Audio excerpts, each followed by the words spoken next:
Good evening and welcome to Bill Ruple Stadium tonight for the big matchup between the West Monroe Rebels, who come in with a record of 5-3, 2-1 in District 2-5A. They take on the Neville Tigers, coming in with an undefeated record of 8-0 and 3-0. Tonight is senior night, so we're going to hand it over to Coach Jeff Gregory for tonight's senior night production. Who have supported them throughout their athletic careers, allowing them to play the game they love. This is their final regular season home game, and we are proud to celebrate the years of hard work and dedication they have made to carry on the traditions of a proud Neville program. To date, these seniors have amassed a record of 24-5. We wish them well in the contest tonight, during the rest of the regular season and playoffs, and most importantly, in the next phases in life, wherever that may take them.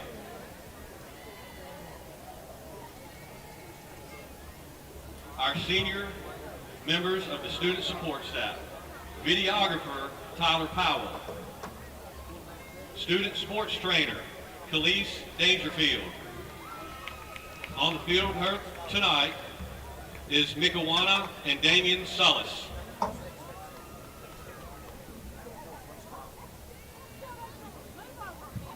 Videographer and drone pilot Clinton Gordon Jr. On the field with him tonight is Clinton Gordon Sr. and Kawanda Smiley. Student sports trainer Sarah LaFleur.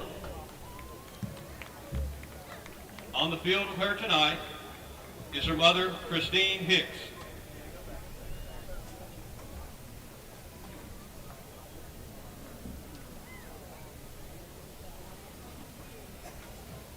Student sport trainer Keldon Shaw. On the field with him is Ingrid Shaw. Videographer and Sky Coach operator Cannon Talbot. On the field with him are his parents, Joshua Talbot and Tyler Grubbs. Thank you for your tireless efforts as members of our student support staff. Our success is not possible without you guys.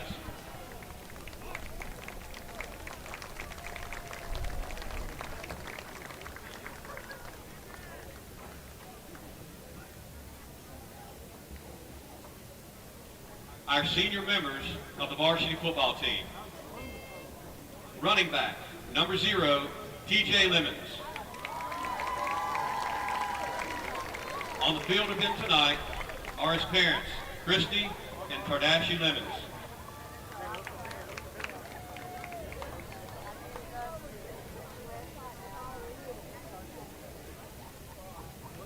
Defensive end, number 0, Brody Watley. He was first team All-District, District MVP, in all Northeast Louisiana, and first team All-State as a junior. He is committed to play at Texas Christian University. On the field with him tonight are his parents, Patricia and Michael Watley. Wide receiver, number 1, Caleb Vaughn. He was first team All-District as a junior. On the field with him tonight are parents, Lavaki and Lawrence Vaughn. Wide receiver, number 2, Trendon Dumas. He was All-District honorable mention as a junior. On the field with him tonight are parents, Lissa and Leroy Dumas.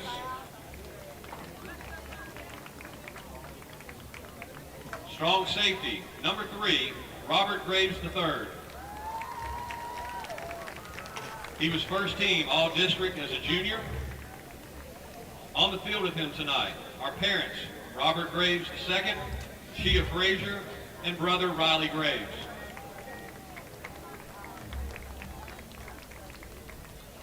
Kicker, number 3, Jorge Gutierrez.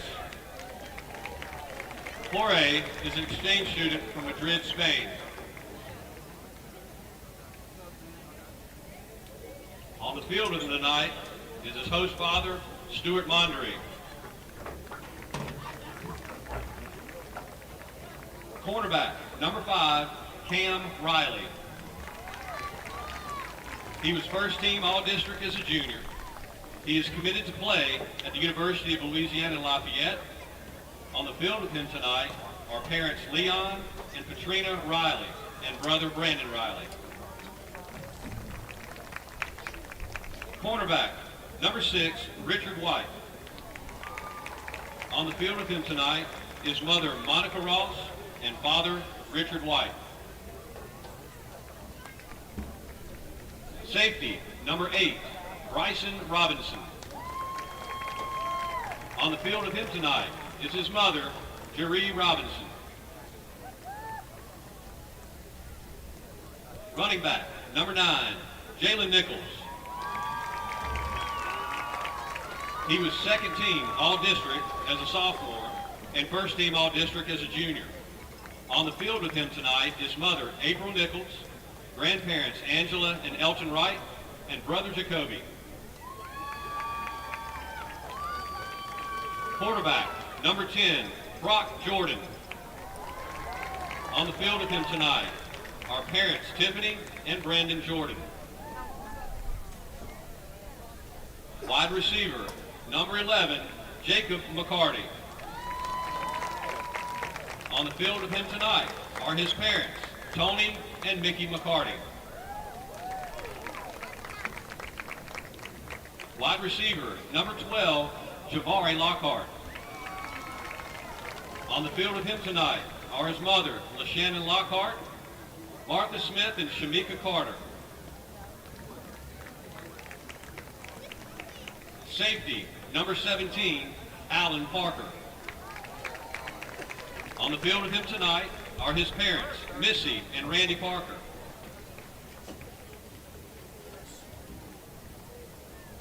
Wide receiver, number 19, Eli Day. On the field with him tonight are his parents, Tara and Cody Day.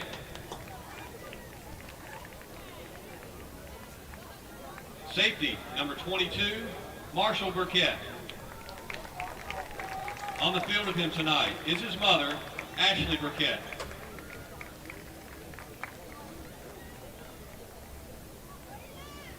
Safety, number 39, Jamoy Rayner. Deep snapper, number 40, Henry High.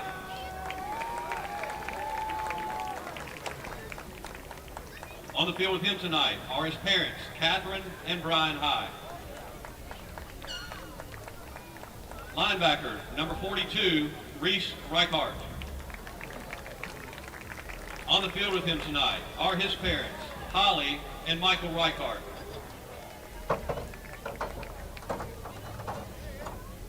Linebacker, number 44, Connor Vincent. On the field with him tonight are his parents, Christy and Todd Vincent. Linebacker and defensive end, number 49, Clarence Betts. On the field with him tonight are his parents, Maisha and Mark Newbill. Defensive tackle, number 50, Angelon Perkins. On the field with him tonight are his parents, Aisha Barber and Angelon Perkins. Offensive tackle, number 57, Max Southern. On the field with him tonight are his parents, Kelly and Tim Southern. Center, number 66, Tyler Brown. On the field with him tonight are his parents, Tara and Michael Brown. Guard, number 69, Orlando Ross. On the field with him tonight is his mother, Tabitha Ross. Guard, number 71, Joseph Collins. On the field with him tonight are his parents, Latrice and Joseph Collins. Offensive tackle, number 74, Dylan Jackson. On the field with him tonight are his father, Thomas Jackson, and Aunt Kiara Reed. Guard, number 77, Braden Blade. He was first team All-District as a junior. He is entertaining an offer to play for Louisiana Christian University. On the field with him tonight are his mother, Quinetta Blade, and grandmother, Marilyn Blade. Defensive tackle and end, number 96, Jason Parker. On the field with him tonight are his parents, Bertina and Derek Washington.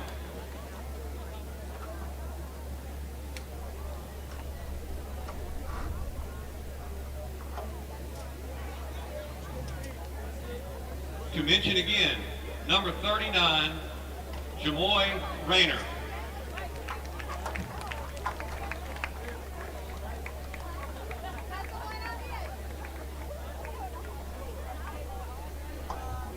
To mention again as well, kicker, number 3, Jorge Gutierrez. Jorge is an exchange student from Madrid, Spain. On the field with him tonight is his host father, Stuart Mondry, and Coach Chris Campbell. Tight end, wearing number 18 to honor his cousin, Thomas Campbell. He was first team All-District, All-Northeast Louisiana, and first team All-State as a junior. He is committed to play for Nicholls State University. On the field with him tonight are his parents, Holly and Brian Campbell, and his aunt and uncle, Lindsay and Brett Braddock.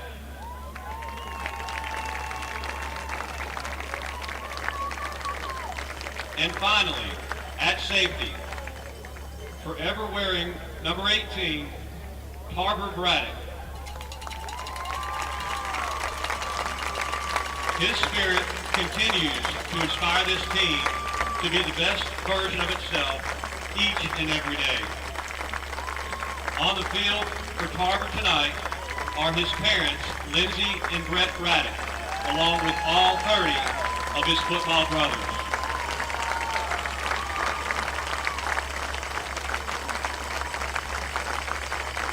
Ladies and gentlemen, the Tiger football senior class. At this time, please continue to direct your attention toward the south end zone and welcome West Monroe Booster Club President Barry Bell and West Monroe High School Principal Dan Lane for a special presentation at the 18-yard line. As we prepare for an intense contest between Cross River rivals, maybe pause for a moment and recognize that what unites us is greater than the river that divides us. The West Monroe Booster Club is making a generous donation of $1,800 to the Tarver Braddock Foundation to honor the memory of our own number 18, Tarver Braddock.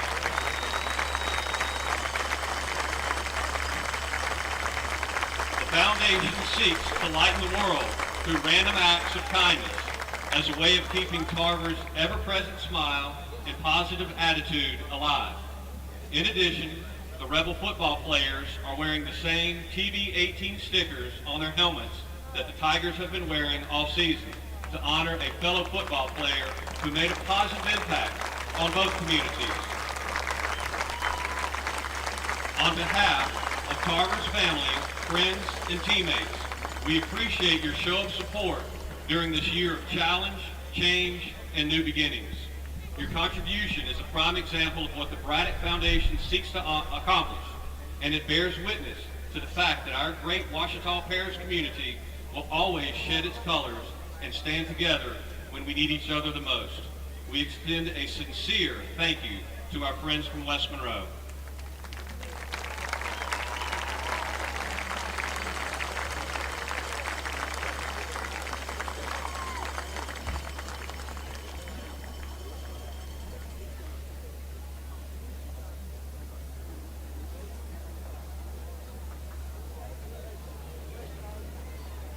One more presentation tonight.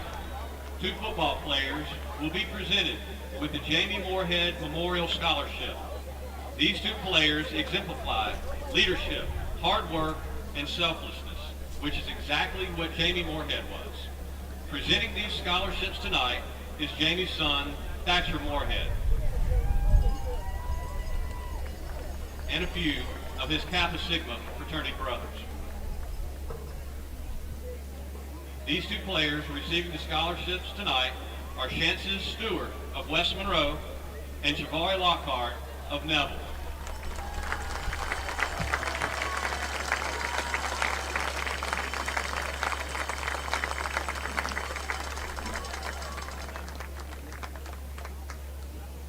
Congratulations to these two young men, and thank you to the Moorhead family and Kappa Sigma for your generosity.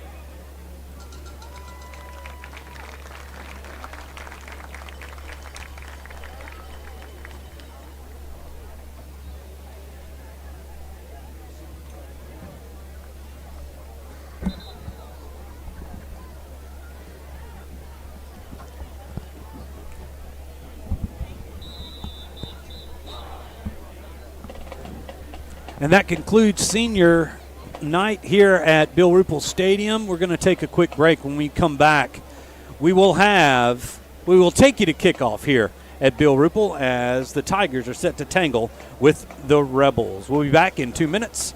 Stay tuned.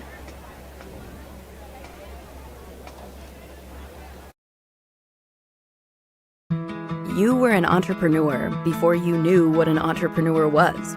The boss of every stuffed animal in the toy box. The kid who had strategy and passion from day one. You ran a lemonade stand that actually turned a profit. Every day, Origin helps people like you who've always had the vision to see the full potential of any idea and make it happen. Connecting people to their dreams is our passion. Every great relationship has an origin story. Start yours today. It's about tradition, value, and community. We're Creed and Creed, and we're proud to call Northeast Louisiana home. Catherine and I raised our family here, we worship here, and we serve here. It's an honor to support the community that has given us so much. Tradition, value, and community. That's Creed and Creed. If you've been injured in an accident, call Creed and Creed today. Proudly serving this great community for over 25 years. I'm Dr. Scott Shelby with Family Solutions. When you hear the words Family Solutions, you may not know that we're a comprehensive, strength-based counseling and psychiatric clinic. Family Solutions provides psychiatric care, individual and couples therapy, child and adolescent counseling, psychological testing, medication management. We also provide occupational therapy, physical therapy, speech therapy, and ABA therapy in one convenient location. For more information on how we can help your family today, visit FamilySolutionsCounseling.org. At Marion State Bank, we're committed to the growth of our community, starting with education. From elementary to high school and beyond, we invest in the growth of our students.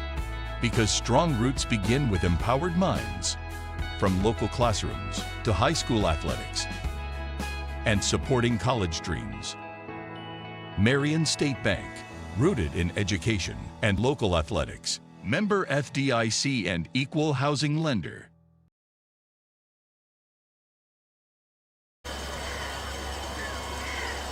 So welcome you back to the Tiger Tailgate pregame show. Stewart Shelby, Robert Lane, Jason Ewing going to be on the call for you here tonight as it's a beautiful night for football. It looks like the rain has subsided today, which is a good one. It was looking kind of crazy there early on, but we do have a great night for football, and it's always fun when the Rebels come across the river and to 600 Forsyth Avenue. Robert, this rivalry has kind of been spotty over the past few years. We hadn't played since 2021.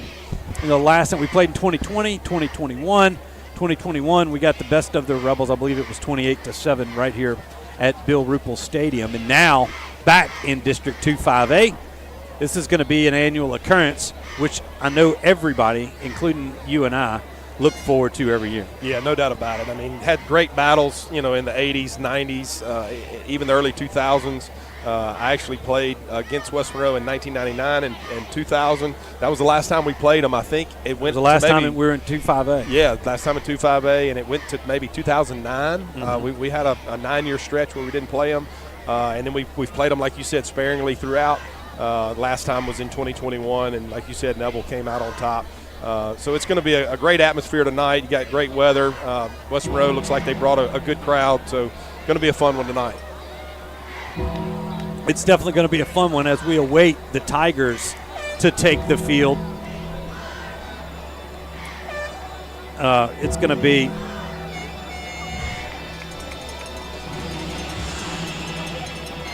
a lot of stuff's on the line, Robert. The Tigers can seal basically a first-round bye in the Division I non-select playoffs with a win here tonight. A win for West Monroe keeps them alive in that District 2-5A race. So Tigers have a couple of new Tigers hadn't lost a district game since 2010. Wow. And now they had been in 2-5A that whole time. Yeah. But it's just one of those other little streaks that they've got going. So they're playing on the video board, the little hype video here as the Tigers are waiting on there. But West Monroe coming through a little banged up. Their running back, Christian Pawnee, had surgery on his thumb earlier. I talked to his dad. It's good to know that he's in good spirits and all that, but I hate that he's missing out here. But let's talk about these Rebels a little bit as we await the Tigers to enter the field. I mean, it's a team that kind of started off a little sluggish, but has started to come on as of late. It's a typical West Monroe football team. They always get better as the season goes, especially defensively, and that's where they're playing right now. They kind of had a breakout game against Washita. Yeah. Won a tight game and came out in the second half and shut Washita down. And I think they may have finally found their identity on defense, and offensively, you're going to see a lot. You'll see under center and in the shotgun. So got a lot to defend. And the Tigers are breaking through the banner as they come in with an 8-0 record, 3-0 in District 2-5A. They wanted you to feel the bill, and it's definitely filling up as we are here on senior night. Tigers are in all black this evening. Black pants, black tops, white numerals, and the black helmet with the gold stripe. The Rebels, the navy blue pants, the white tops, and the blue letters. And a lot of stuff going on campus today. The Rebels put a little tailgate over here and create some decisions to be made and havoc for Will over here. Yeah. Well, I mean, it's he had to go to work a little early. It's always unlocking gates, and we're trying to put a good product out here, and we're awaiting that as the captains have come to the field. The captains, honorary captains, are going to be every senior on the Neville team, but you will have Tardashe Lemons and Brody Watley representing those seniors.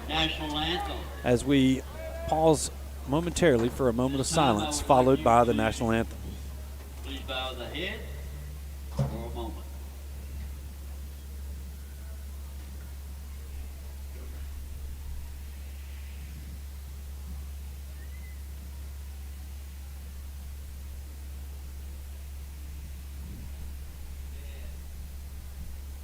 Amen. And now, for your national anthem, presented by the Neville High School Marching Band.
A great job by the Neville High School marching band. We're just about ready for kickoff here on Sunday 98.3 in the Neville Tiger Network. We are glad that you've joined us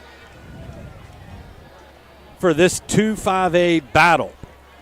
The Rebels and the Tigers about to meet at midfield for the coin toss. Like I mentioned earlier, TJ Lemons and Brody Watley representing all the seniors at Neville. For the toss of the coin. The Rebels will walk across Parker Todd, number 1, Luke DePriest, number 8, Renaldrick Miles, and number 55 is Hayes Fuqua.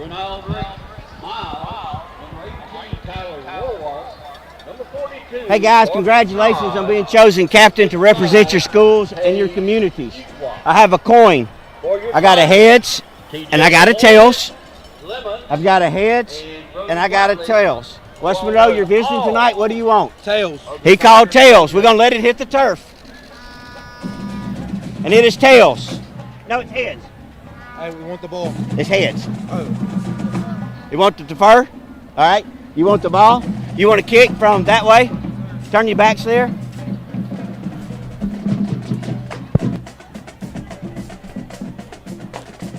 All right, the Tigers win the toss and they defer.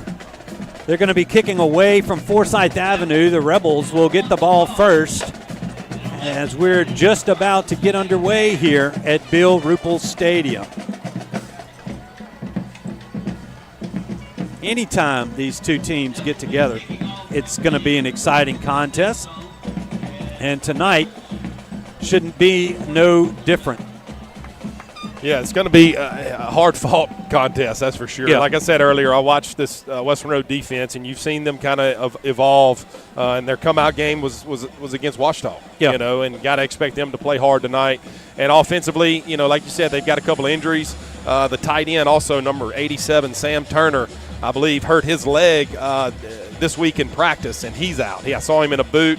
He's a big body. I'm sure they'll have somebody though that will step up and sub in there. That'll be a good football player. So, going to be a good contest tonight. Offensively, like I said when Neville was running out, you're going to see a lot of different, formations. They'll be in the shotgun. They're going to run the ball. They're going to throw screens. Then they'll get under center and run the veer. You don't know what to expect. It's a lot to defend. Yeah. A lot to defend, and it's going to be a lot for the Tiger defense. A team that ran with West Monroe's a team that ran with Ash. I mean, they were in that game to the very end. A late touchdown made it 45-35, I believe it was. But, it's just kind of like Ouachita. I mean, except for the fact that they were able to get over that hump against Ouachita, won that tight game. Yep. And will that springboard them into some late season success, or will the Tigers be up to the task to remain undefeated on this season? We're about a minute away from kickoff, and the officials have broken out of their huddle, and we're about to get moving. So, got a lot in store for you. We will see what the Rebels have cooking. They're going to split. Looks like number 7, that's Kedrian McNeil. I think that's number 9. Yeah, I believe it's Ziggy 9. Etheridge. Or no, that's Kyler Kyler Franum. That's Franum. Yep. Over there. Yeah, 7 and 9. Yep. Who's deep.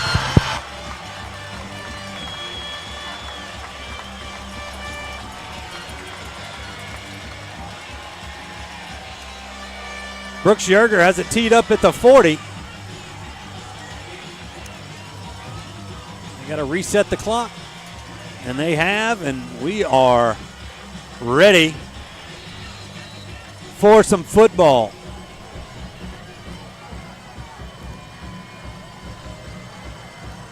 Yerger.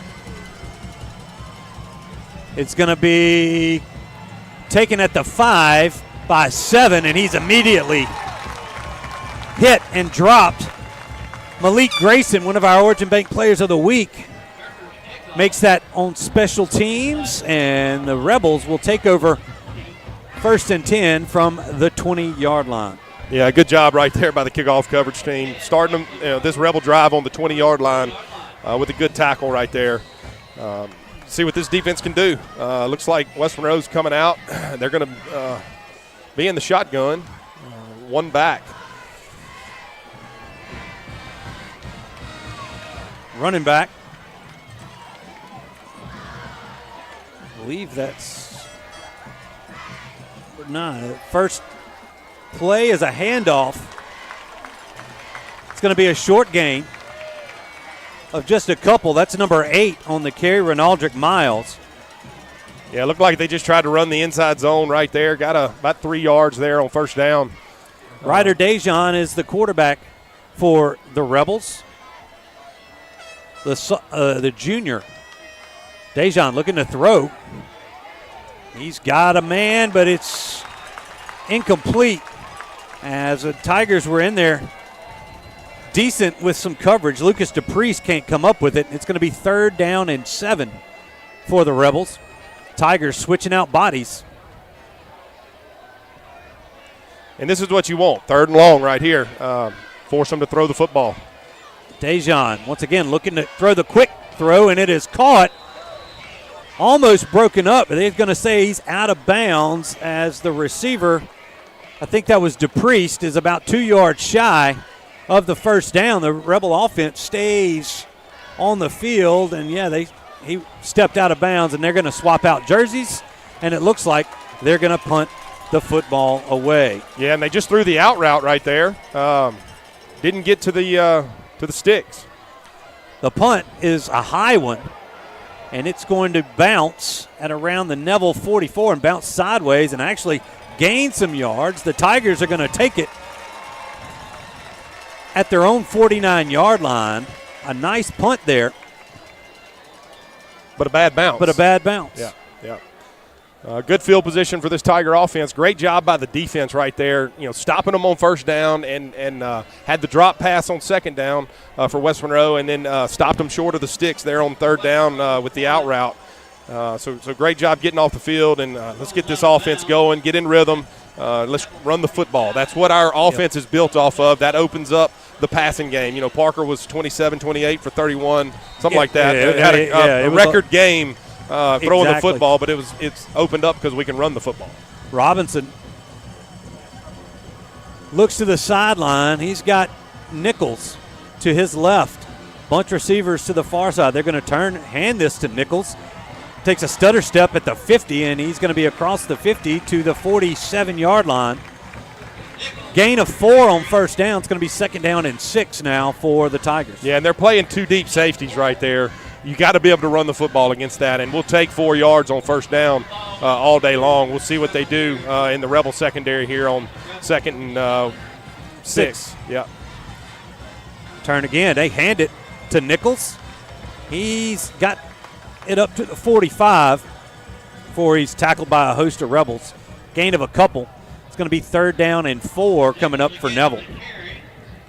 Yeah, good job by the Rebel linebackers right there, making the tackle for a short gain there on 2nd down. It's going to bring up 3rd and 4. All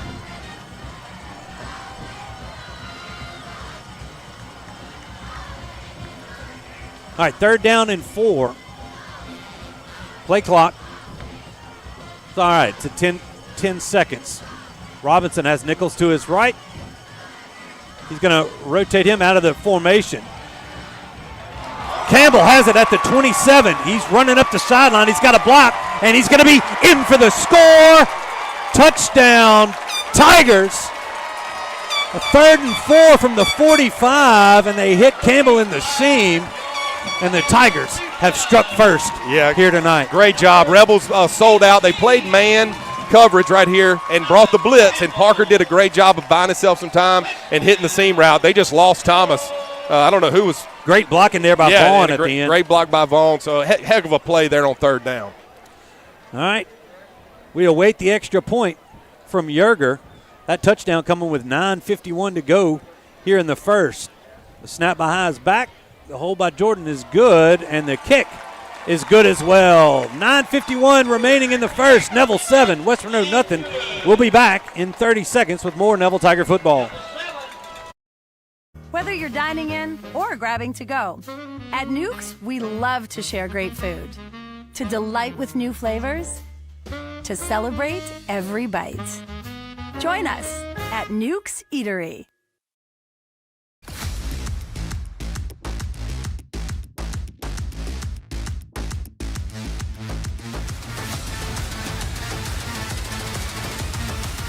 St. Francis Health, official healthcare partner of the Neville Tigers.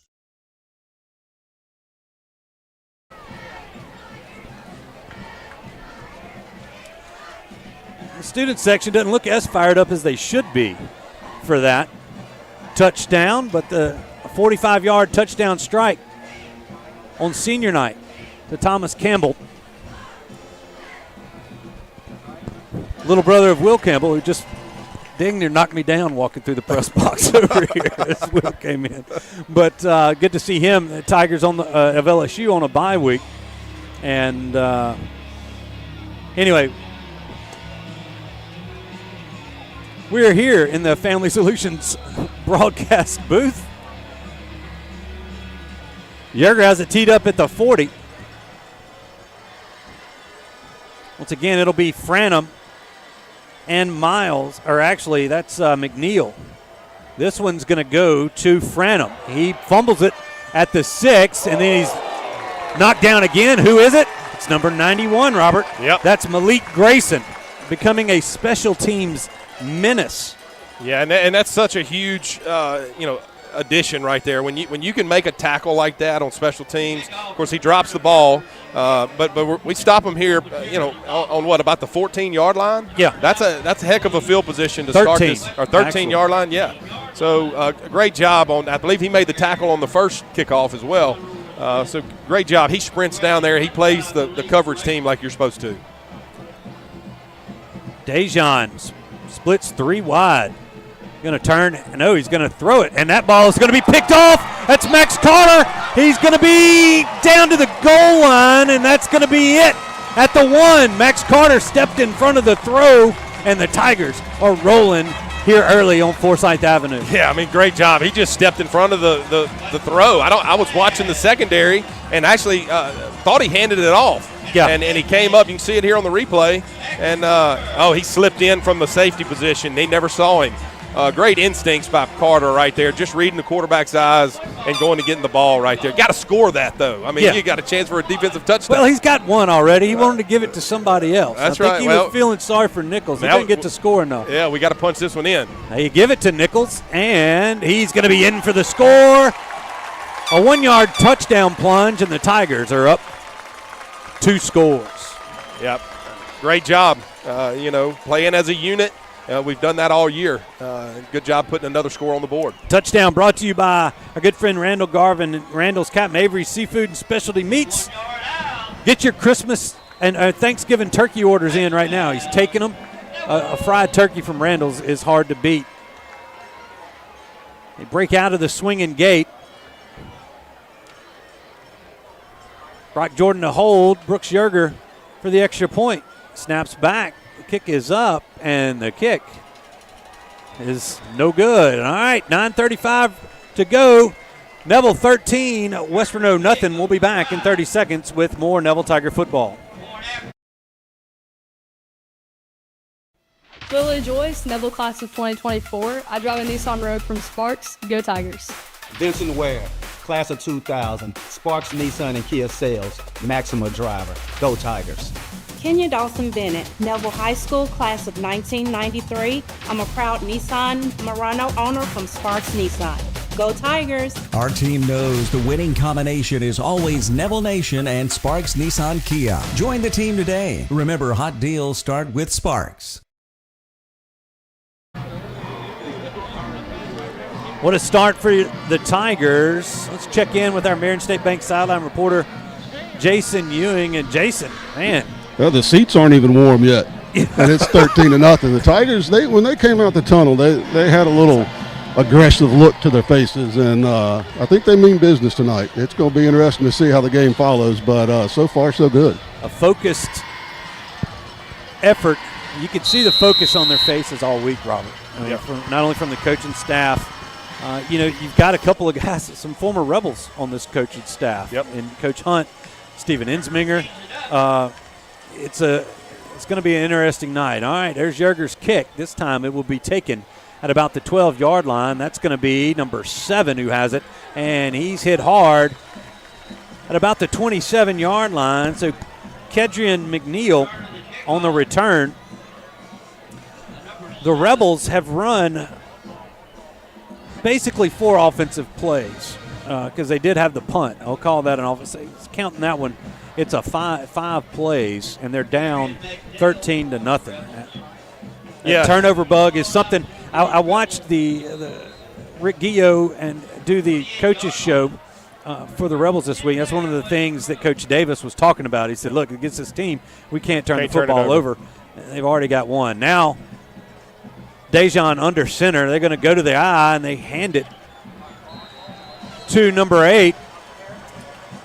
And he's got a nice gain on first down of about 9 yards. It's going to be 2nd down and 1 as they go to the eye. A Tiger and a Rebel had gotten. Yeah, I don't know how that wasn't a hole. Squared up. But I don't know who brought who to the ground, but they ended up there. And that's what I expect West Monroe to do is get under center, get in the eye, and try to run the football and shorten this game. It's just unfortunate that they're down 2 scores. This time they pitch it out to number 8, and they got him in the backfield. He's going to be blown dead after a loss of a couple back to the 35-yard line. As Renaldrick Miles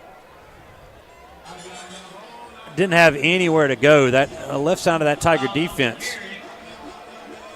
Yeah, and West Monroe, they're going to want to run the football over number 77 and number 55. Those are the guys that show up on tape. I believe that's Ty Jordan and Hayes Fuqua. Good offensive lineman. That's going to back them up 5 more as that left tackle. That's number 64, Kane Parks. Comes out of his stance. 3rd and 3. He's going to turn into 3rd and 8. Tigers switch out that D-line.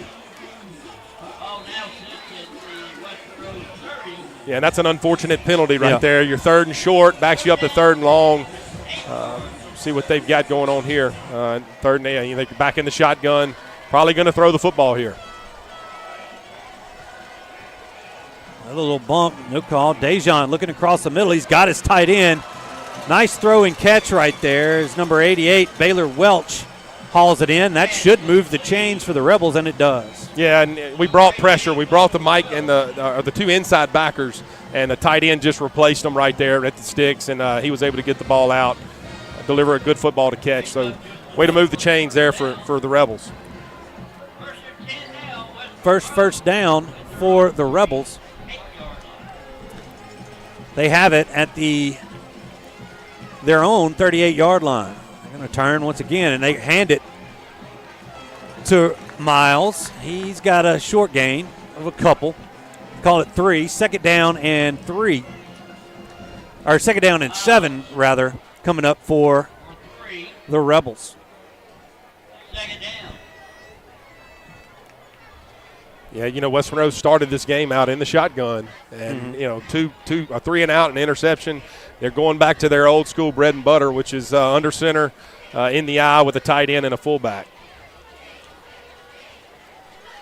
Dejon turns, play action. He's going to roll out to his right. He's got a man, and it's caught right at the 50-yard line. Lucas DePriest comes up with that reception. Nice little play call as they go to the eye and roll Dejon out to the right. And DePriest got lost in between a couple of Tiger defensive backs. Yeah, it looks like we got a little mist coming down at the moment. Yeah, we feel had it up here. Those low clouds. And it looked like one of those days where that mist was going to be prevalent. Yep.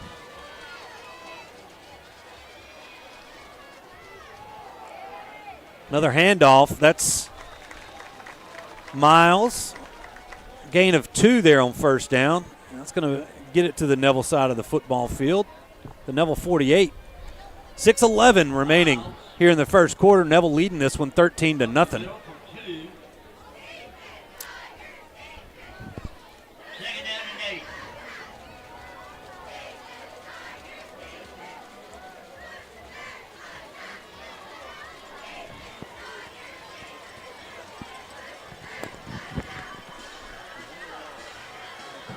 Rebels motion the tight end. It looks like they're going to run the veer. Got a penalty. Flag on the play as they hand it to the fullback. Let's see. That flag came back. It's sitting at the West Monroe 45. I believe it's a false start. It is going to be a false start against the Rebels. That's going to back them up 5. And we're going to have to stop the dive right there. That was a good-looking play, and I don't think the offsides did anything right there. You know, and that's what I was telling you. They're in the shotgun. You got to defend the zone, the counter, and then they get under center, run the naked bootleg, and then they're handing the outside veer. So as a defensive lineman, there's a lot of things that your eyes and mentally you've got to stay in check, you know, and try to still play fast. Nose of the football is at the West Monroe 47. Second down and 13 now for the Rebels.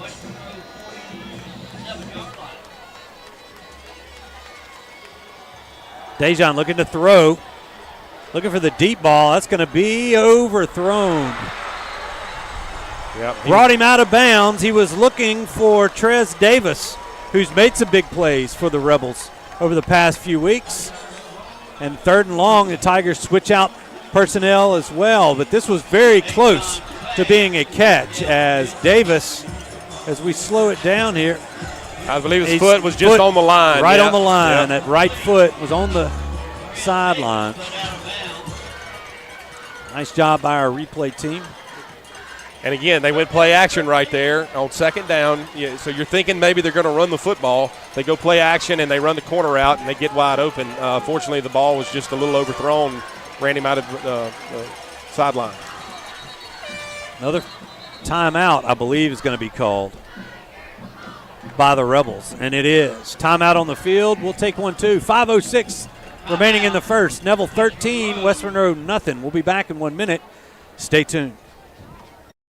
For 20 years, I've treated the local community as well as young to professional athletes, keeping them healthy and on the field. If you've ever thought about seeing a chiropractor or had neck pain, low back pain, or headaches, call Shell Chiropractic. See if me and my team can help you. I'm Dr. Bud Boudreaux, and here at Shell Chiropractic, we offer non-invasive spinal decompression. If you or a loved one suffer from bulging herniated discs, spinal stenosis, or even sciatic symptoms, I encourage you to give our office a call here at Shell Chiropractic.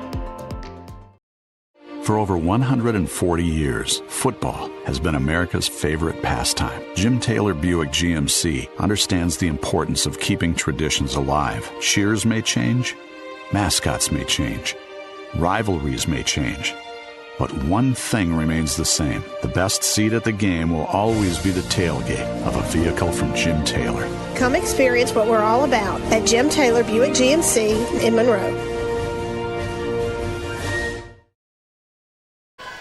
Back to action immediately. They set up the screen, but it's read perfectly by the Tiger linebacker.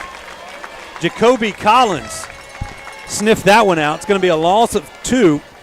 Back to the West Monroe 44, and the Rebels are going to have to punt the football away once again. Yeah, really good job by the linebacker, seeing that it was a screen, staying on the running back, and there to make the tackle there for a short loss on 3rd down. Daniel Lane handles the punting duties for the Rebels. No kin. No kin to Robert. Maybe he is after this punt. And that one's going to bound into the end zone as – wow, I believe that was Richard White that was back there, or maybe it was Cam. Yeah. I don't know. It was 6 or 5. Maybe it was Lemons. Lemons, yeah, it was Lemons. Oh, that was Lemons that was back there? Okay, well, that was a heck of a punt. It was a heck of a punt. He was he probably put a leg in it around the 32. It bounces at the 10 and rolls into the end zone. The Tigers will take over at their own 20-yard line. Tigers have only ran about 4 plays of offense and have 13 points. Robinson has Lemons now to his right. Trendon Dumas split out to the near side. You've got Lockhart and Vaughn to the far side.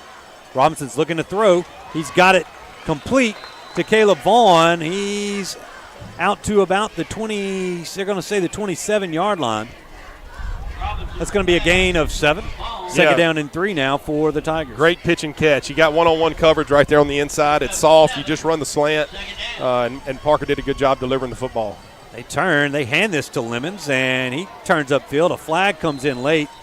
Looks like that's probably going to be a hold. Yeah, I think Lemons gets 2, but that's probably going to come back. I think they got Thomas maybe on a hold, and it was away from the play. Yeah, Lemons had already gotten outside. Yeah. On the carry gains. Or a chop block. Oh, they're saying a chop block against West Monroe. West Monroe, like they were going. The defender was going for the knees of one of the. Yeah, let's. Oh, yeah, right. Let's see here. Yes, right there. It was number, I think, 22 that went low on one of the pulling tackles. I apologize to Thomas. He was talking to the referee, and I just assumed that it was a hold. He rolled it right there. Yeah. That wasn't 22 because that's Christian Pawnee. Well, it's the other 22. They got duplicate numbers. It's a linebacker. Okay. Well, they didn't have him on the travel roster, so I don't know what that young man's name is. I had a couple of rosters. Anyway, 1st and 10 for the Tigers. They hand it to Lemons, and he gets nowhere. Maybe a yard, and that's it. Yeah, and that was a little a good acting job right there by 22. Fortunately, the referee was right there and saw it. 2nd down and 9 now for Neville. 3:22 remaining in the first. Robinson's going to look to throw. He's going to be intercepted. He threw it looking for Dumas, and he threw it right to Orlando Weber, and he's still on his feet. Who's going to finally get him? That was Robinson finally getting him to the ground. So Robinson throws his first pick of the night, and that brings West Monroe's fans to their feet. Nice return there from Weber. You see here on that, he just short-armed that pass, and it sailed on him. Trying to stick it in there, and it's raining. It may have slipped a little bit. I'll give him credit. And it just overthrew the receiver right to the corner's belly right there. Easy turnover, but good hustle there by Parker making the tackle. All right, the Rebels with good field position after the pick by Weber. They have it inside the Tiger 20 at the 18-yard line. Rebels going to go to the eye. Dejan moves his tight end over to the right side. They're going to turn, hand it to the first man through. That's number 5, Caden Willis. He's got a gain of about 5. He's 2nd down and 5 for the Rebels. Yeah, and running the veer right there. Neville's going to have to come up with an answer for that. I just have a feeling that that's what they're going to get to, West Monroe is, throughout this game. We're still only in the first quarter, 2 minutes, 39 seconds to go. Ball's at the Neville 13-yard line.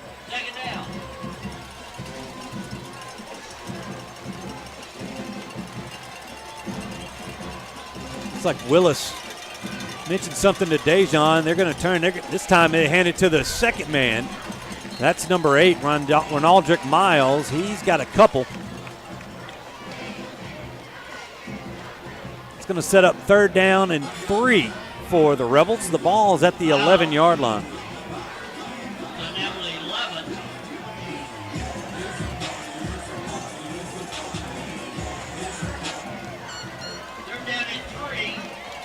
Tiger defense looking to at least slow down these Rebels. They're going to turn and hand it to Willis, and he's going to barrel forward for the 1st down. I'll make it 1st and goal for West Monroe. Ball's placed at the Neville 7-yard line.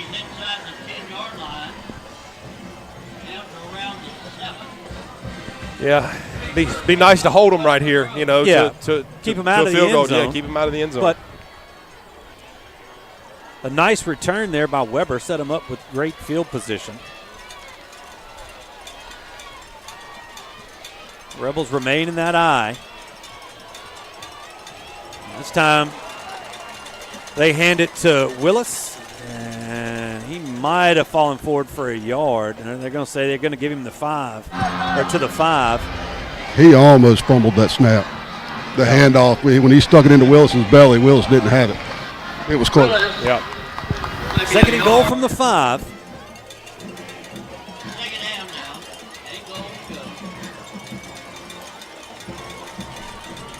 Dejon turns. He's going to hand it to 8, and he makes a nice little sidestep, but he's going to be down at the 1-yard line as Miles looked like the Tigers might have gotten him in the backfield, but he nice job of avoiding contact. And it's going to be 3rd and goal for the Rebels from the 1. And we're stopping the clock for something down there. I don't see a flag anywhere.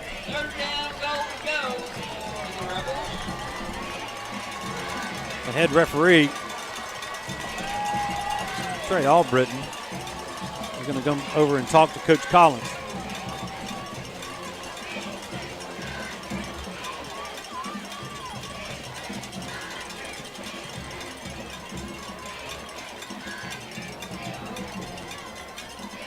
Looks like we got a student section. Student section. Yeah. Yeah, one of the students has a whistle. Oh, really? Okay. Yeah, you can't have a whistle. Can't have a whistle. No. So Coach McCarty's over there to go confiscate. The whistle's probably being hidden right now. Yeah.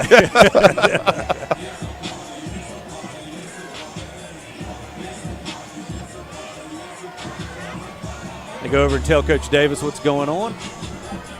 You know, we talked about some of the Rebel coaches that are at Neville now. We got Taylor Birch over there talking to his quarterback as Ryder Dejon comes back into the huddle.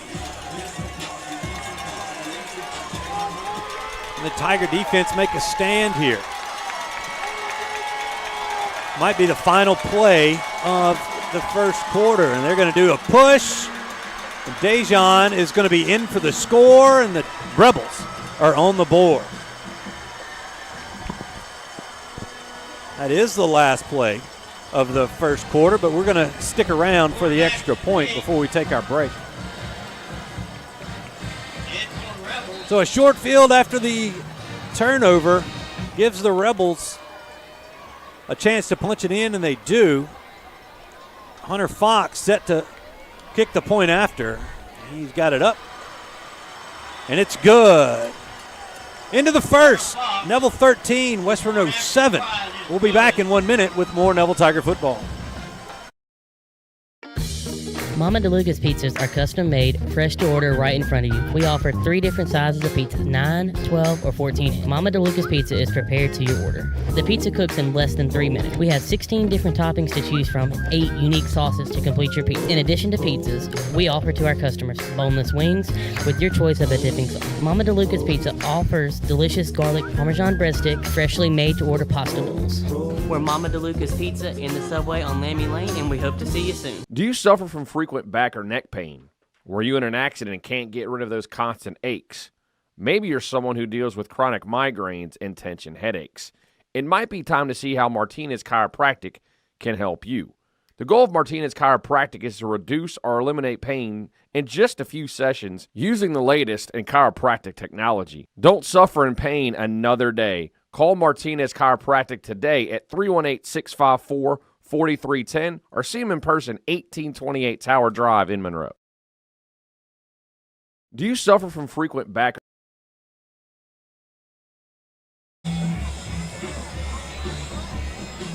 As we return to the Family Solutions broadcast booth, the Rebels punch it in.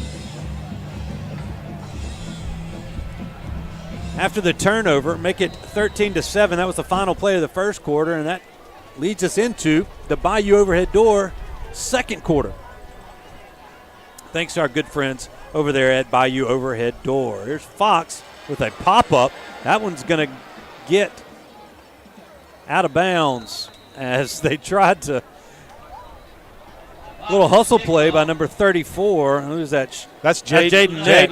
Jaden Neck, and tried to tap it back in, but that's going to give the football to the Tigers at the 35. And that's Tommy Neck's grandson. He played for the LSU Tigers and then played in the NFL.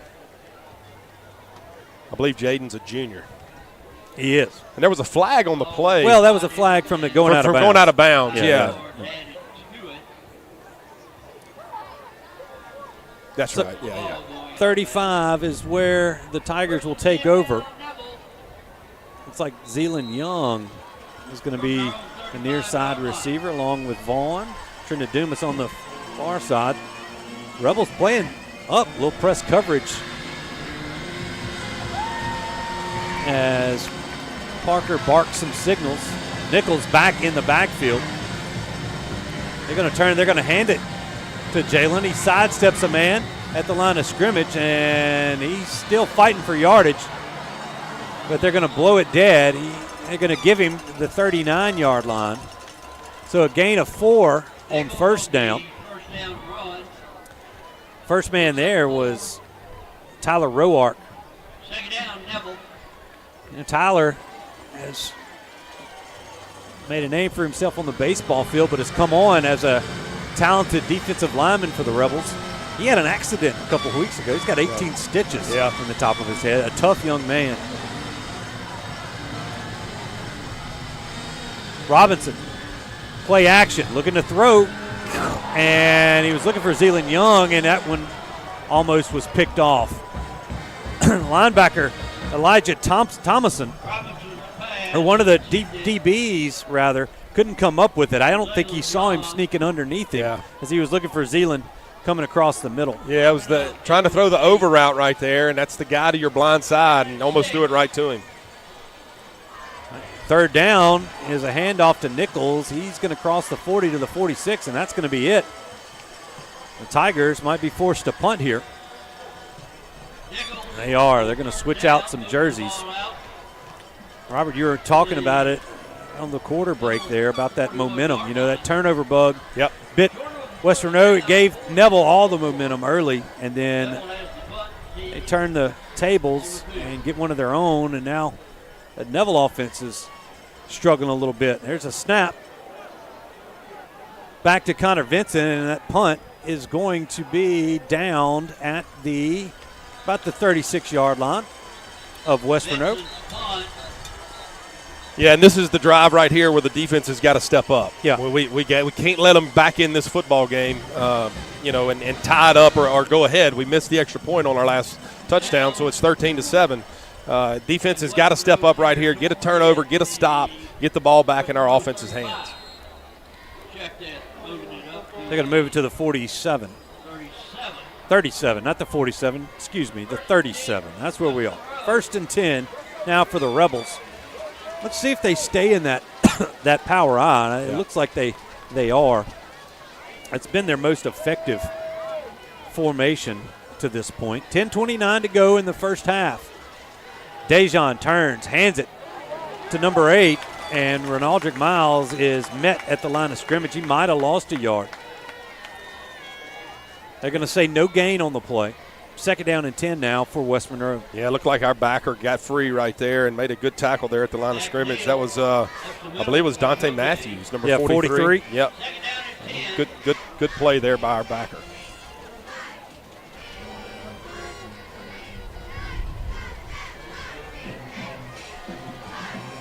West Monroe's reading their wristbands. It's taking them a while to get out of the huddle. We got 8 seconds left on the play clock. Dejon still barking. He's going to go under center again. Single eye now. They're going to turn the pitch, and they've got a reverse, and then it's going to be a reverse flicker, and it's batted down at the line. I believe that was Reed that got a hand on it. We'll have to see that on the Creed replay. And they double reverse pass, and here comes Jaden Reed, and it is. What a heads-up play by number 7. And they had snuck the backside receiver on a post, and he was wide open. Thankfully, we were able to get a hand on that football, create a 3rd and long right here. Razzle-dazzle from the Rebels. That's why it took them so long to get to the line of scrimmage. That's not a play that they call very often. They're making sure they're lined up. Are you sure? Yeah, wait, where do I line up? 3rd and 10. from the Rebels from their own 37. Dejan back in the shotgun. They're going to roll him out to his left. Looking to throw, and that ball is going to be underthrown and incomplete. So Robert was asking for the defense to step up, and they forced a 3-and-out here. The Tigers will get the ball back with maybe some decent field position. Yeah, really nice job. This punter, he can kick it. I would maybe back up a few steps. If you can fair catch it, do it and save the yardage. Snap is back. Lane's punt. This one's off the side of his foot. That's not a good punt. That's not going to be. That's going to be probably. They're going to keep walking up. As the official, right at the 40. He's going to say the 40. There's no way that went out at the 40. That ball went out at at least the 45-yard line. Yeah. The side judge, are they going to mark it at the 40? That's what he said. I never have been able to figure out how they can tell. That ball was in the stands at the Neville 40. Either way. Yeah, it was. Oh, wow. Yeah, you could see the ball come through. Way out of bounds. That went off the side of his foot. Yeah. Coach Andy Robinson is trying to. And they're moving it up. They're moving it up. Yeah. Now he said maybe another 5. Hold on but still, that ball, it probably like went out at the 45 or the most of 50. Yeah. Either way, Neville has a football at their own 45. It's better than the 40. 9:25 remaining here in the first half. Robinson has Nichols to his left. Trendon Dumas is your near side receiver. Lockhart and Vaughn to the far side. Play action, and that ball is tipped again. That was the linebacker 22, and he was looking for the quick slant to Dumas, and nice play by that Rebel linebacker. Yeah, and look, this is on tape. The RPO stuff is on tape. They're coaching it up. Yeah. If you see him pull it, the backer drops under, and he's not in the run game anymore. They know where you're throwing it, so we need to hand it a few times. And they hand it right there. Nichols with a short gain of just about a yard. He's going to bring up 3rd and long for the Tigers. And get the ball out on the perimeter. Let's get these guys running in the run game. The strength of that Rebel defense is that front 4. Yeah. And their line, really their front 6. Robinson's going to roll to his right, looking for a man. He makes a man miss. Now he's going to tuck it and run, and he's going to be across the 50. They're going to say he's down at the West Monroe 46-yard line is where they'll have it. It'll be 4th and 1, and the Tiger offense is going to remain on the field. Big play right here. Vaughn's got to get up and get set. They're going to hand it quickly to Nichols, and he's going to have the first down. Nice little stutter step at the line. He found his hole. First down brought to you by our good friends at Sonic on North 18th Street here in Monroe. Second quarter, as we remind you, brought to you by our good friends at Bayou Overhead Door. Robinson once again looking to pass, going for it all. He's got a man with a step, and it is going to be caught at the 7. Trendon Dumas with a defender on his back. What a catch. Slides in there, and you talk about his hands, and that young man has made some spectacular catches. That's and unbelievable. Continues it here. Tigers going quick as that replay is in. They hand it to Nichols, and he's going to be in for the score. Touchdown, Tigers from 7 yards out. Unbelievable catch by Trendon Dumas. Parker did a good job. He bought some time. We had one-on-one. He had beaten his man. And he beat his man, but Parker got hit as he released the ball. It was a little underthrown, and Dumas comes up with a catch. I don't know how he caught it. And a great finish and run right there by Nichols. Once again here on this Creed and Creed replay, as we slow it down, and he reaches. He had it, the defender's arm was in between his arms, and he brings it in. What a catch. Trendon Dumas. He's done a great job this year, and we're gonna have to have a penalty. Yep, and they're going to back this up as we were late getting the man out there for that extra point. As it stands, it's 19-7. Delay a game. It's going to back it up 5. Delay of game. Now the tee is placed at the 15. For all intents and purposes, this will be a 25-yard extra point. Yerger's kick from the 15-yard line. Brooks Yerger puts his foot in it. Extra point is good. 7:50 remaining in the second quarter. Neville 20, West Monroe 7. We'll be back in 30 seconds with more Neville Tiger football.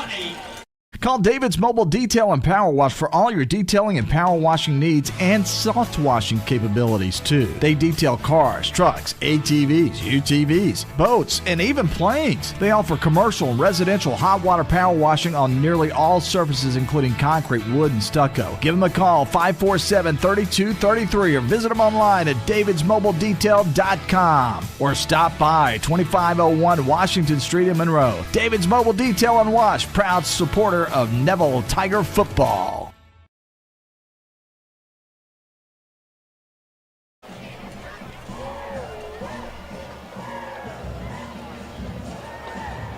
Well, from the Family Solutions broadcast booth, Neville 20, West Monroe 7. 7:50 to go here in the second.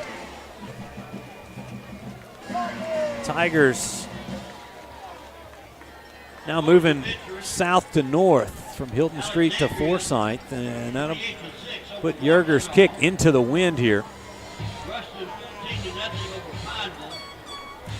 Kyler Franham and Kedrian McNeil back deep to receive this kick for the Rebels.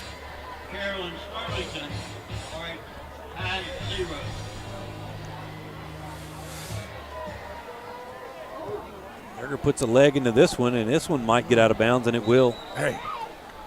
The Rebels will take over at the 35, and let's take this minute to check in with our Marion State Bank sideline reporter, Jason Ewing. And Jason, you might have had a pretty good look at that catch by Dumas. Yeah, it was amazing. Jake Martin actually leaned over and said, how in the world did he catch that?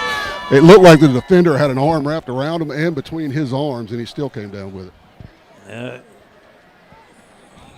He's done that all year, though. He has definitely done that all year. Thanks, Jason. All right, Rebels break out from the sideline. They have it at their own 35 after Yerger's kick sails out of bounds. Rebels in the eye. They're going to turn, hand it off to the fullback, and Malik Grayson is in there. And he stops Caden Willis for no gain.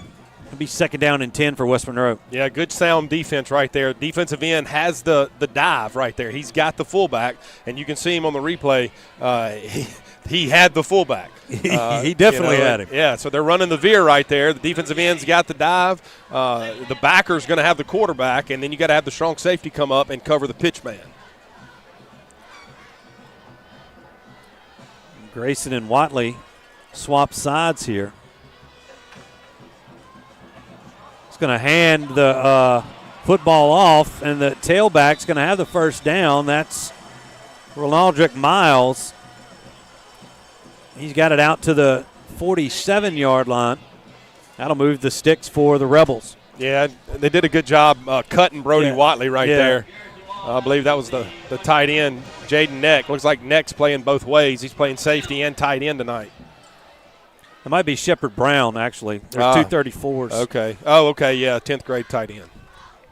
He came off. I thought he might have came off a little quick, but he fired off the ball and went right at the legs of Watley. All right, 1st and 10. They motion a man out of the backfield. Dejon looking to throw. He's got a man down the far sideline, and he can't connect. Receiver was Trez Davis. That's their game breaker. Yeah, that's Transmission Davis's son. He played running back in West Monroe and was a stud. He looks a lot like his dad out here. He was a speedster for West Monroe. Yes, he was. Back in the early 2000s. Dejon's pass just a little too deep. Second down and 10. The Rebels go back to the eye. That's Davis to the far side, split out wide.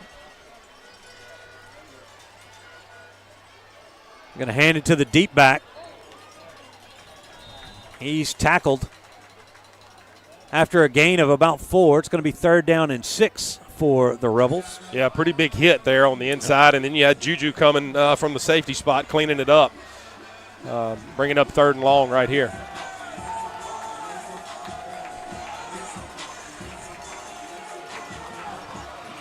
That's McNeil in at running back for the Rebels. Tigers We're showing pressure. A little blitz. Yep.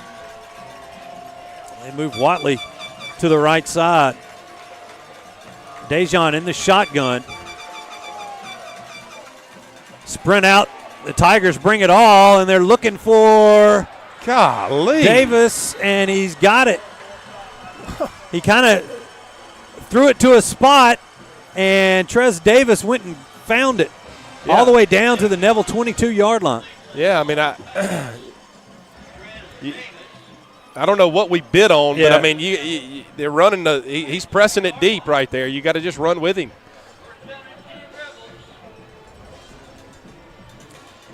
The Tigers are missing Robert Graves, I believe, this season. And now one of the Rebels has moved a little bit early. That's going to back them up 5. Make it 1st down and 15 for Neville, but I'm looking for number 3 on the sideline. I know he's kind of got a little banged up shoulder. Wasn't looking to play. Yeah, he's down here. I'll see if he's dressed out, but I don't think he was. That's why you saw Carter in there with that interception earlier. All right, 1st and 15. The ball now on the Neville 27-yard line. 5:14 remaining here in the second. Neville leading 20-7 over the Rebels. Back to the eye. Dejon under center. Play action. Looking for Davis again, and that's going to be incomplete. Yeah, nice coverage right there. Yeah, better coverage. West Monroe doesn't have a bunch of guys going out on routes, and stay on your guy, avoid the PI, the pass interference, and we almost got pressure right there. That was just a little play action. We'd like to get to that quarterback. Carter was playing that corner spot, and then Cam Riley came over the top for a little backside help. Now 2nd down and 15 for the Rebels. Dejon now in the shotgun. Looking to throw it. And that ball is broken up nicely by Cam Riley. Yeah, great. Looking for DePriest with a little look-in route.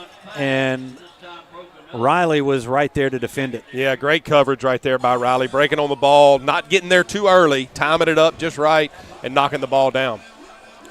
3rd and 15 for the Rebels. Big opportunity. We had this opportunity earlier, and they converted on a long 3rd pass. Long, yeah.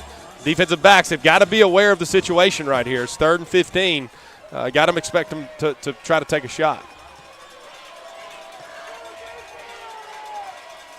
Dejon calls for it. He's going to roll out to his left, getting rid of it quick.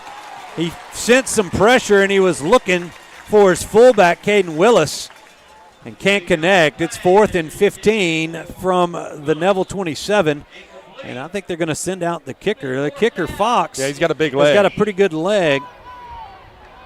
Yeah, he was making them from this far during practice, during warm-up.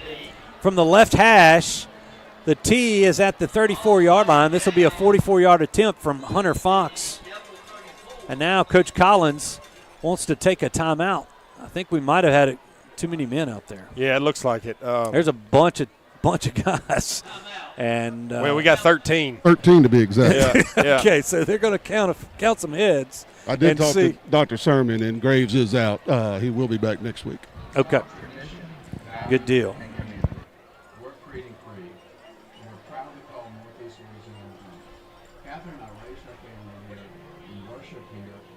So we on timeout here. We'll keep it right here.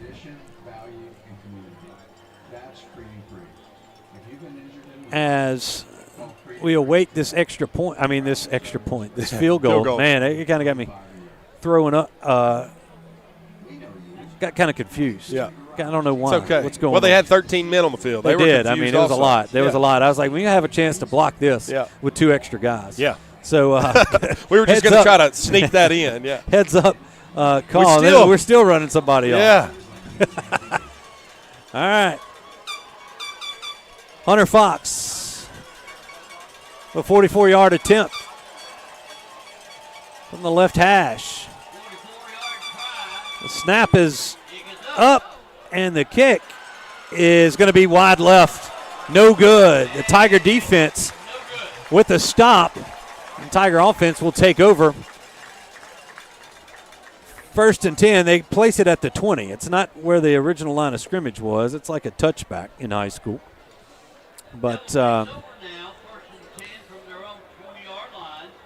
yeah, that's unfortunate. 'Cause, your defense does a good job and gets a stop, but you don't see that many. Punt. I mean, you don't see that many long field goals. Yeah, you don't see see that many long field goal attempts. So they give credit there and put it on high the 20. School, yeah. All right, Long TJ field Lemon's back in there at running back for the Tigers.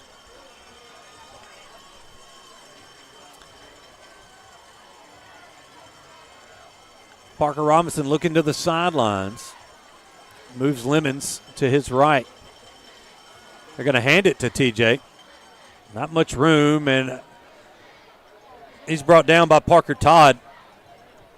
Another talented linebacker for the Rebels. He was able to squirt forward for a couple. It's going to be 2nd down and 8 now for Neville.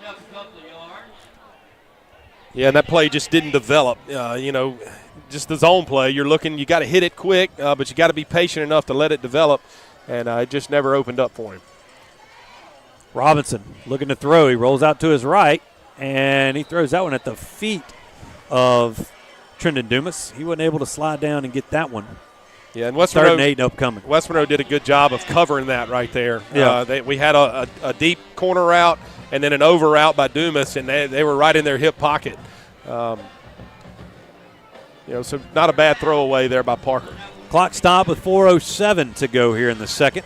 The Bayou overhead door, second quarter.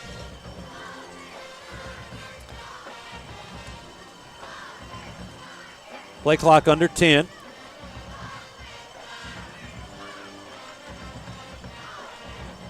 Split Young in motion out to the right. They're going to try the throwback.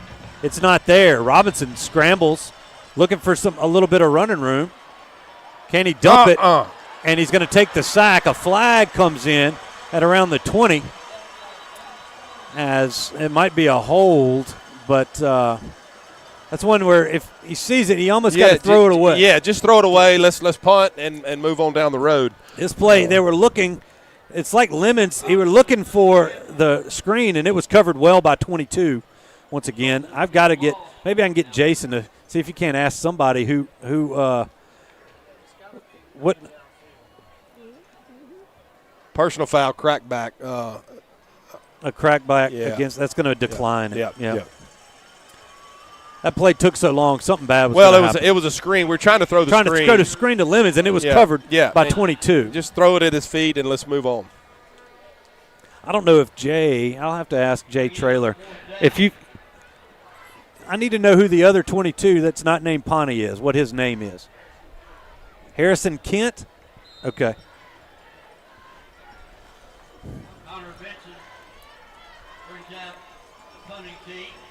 Harrison Kent is what they're telling me. So we'll go with that.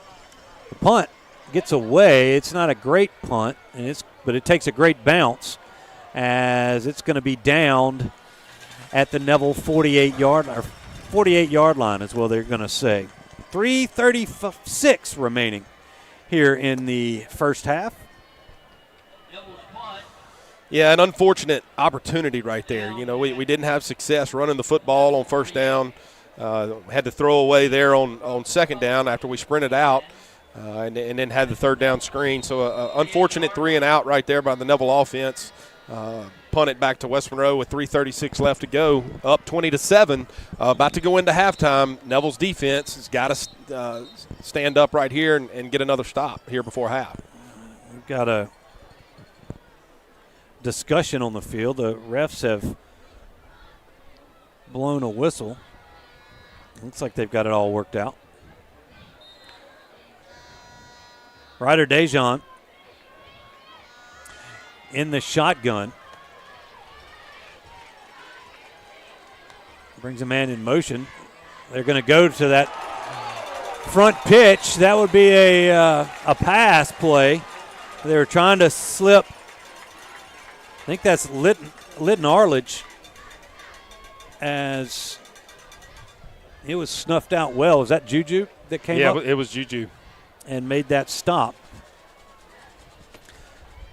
Burns continues his stellar play, a loss of 5. Back across the 50 to the West Monroe 47-yard line. Second down and 15 now for West Monroe. Clock running as we approach 3 minutes to go here in the second quarter. Tigers bringing pressure, and it's complete as Davis has it down the far sideline as Dejon just got rid of it, and a nice throw under pressure, and Davis pushes it up to the Neville 22. Yeah, and we had a good job by Dejon. He just throws it up and hits his receiver in stride. We brought the blitz and got West Monroe kind of got lucky right there to complete that ball. But, good execution there by the quarterback, avoiding the sack.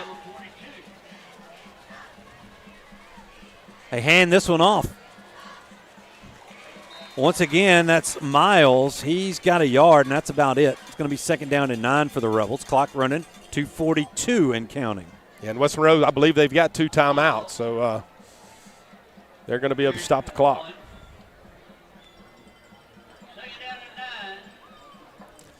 Second down and 9 for the Rebels.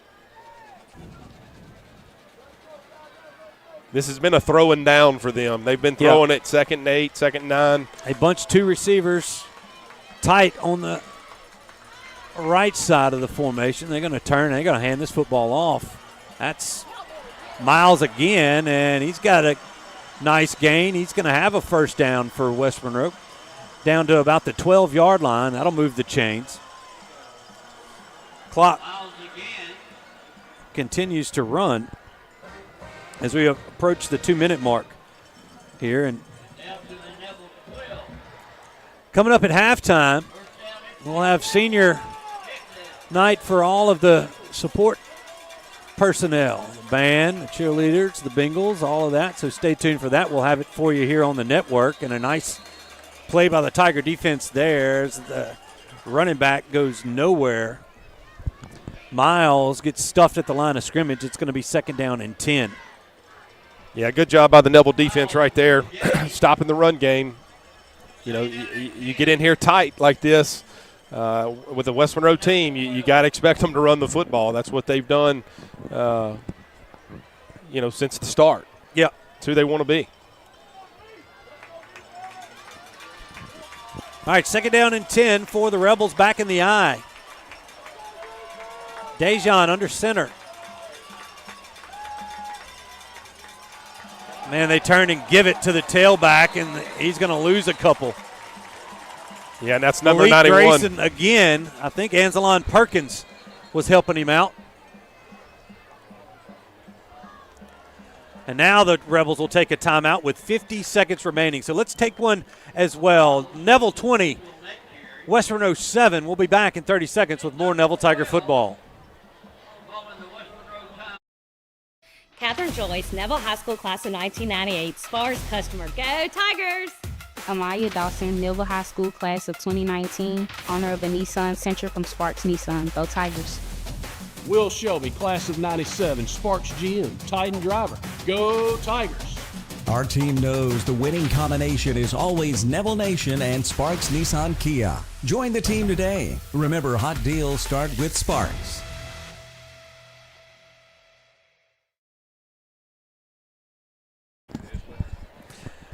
Welcome back to the Family Solutions broadcast booth. Third down and 12 for the Rebels as they're in the J. Papa's red zone.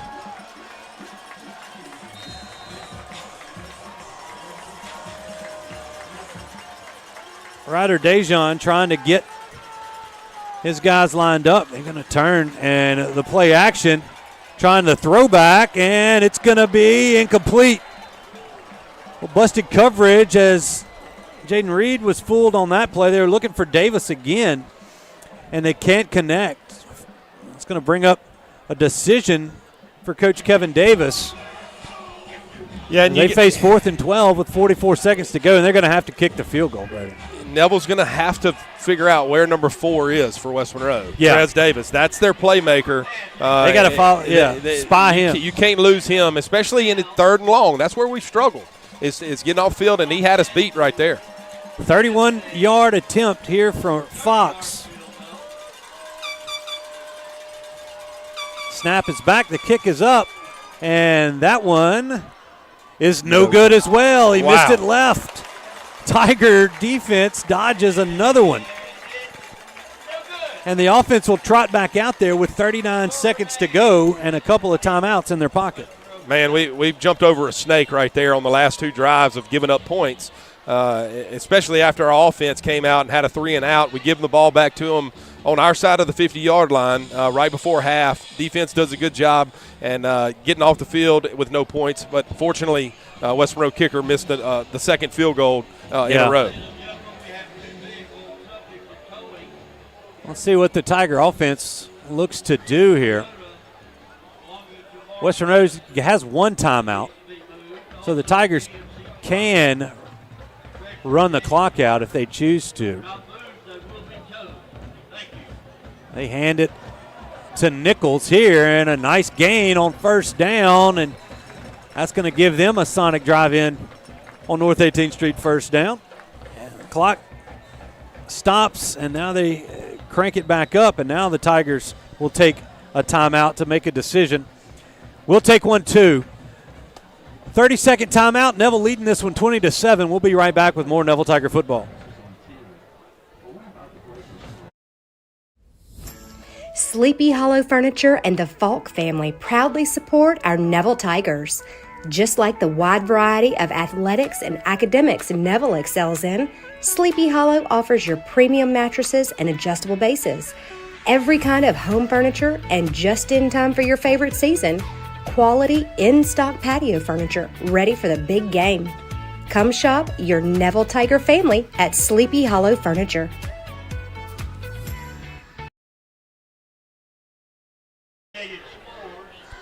The Tigers break the huddle on the near sideline and trot their offense back out there. An 11-yard gain for Nichols gives them a few options here. They do have a timeout remaining. West Monroe, I think both teams are down to their final timeout. Yep. 31 seconds. Tigers leading at 20-7. Parker Robinson awaits the snap. Nichols still in the backfield for Neville.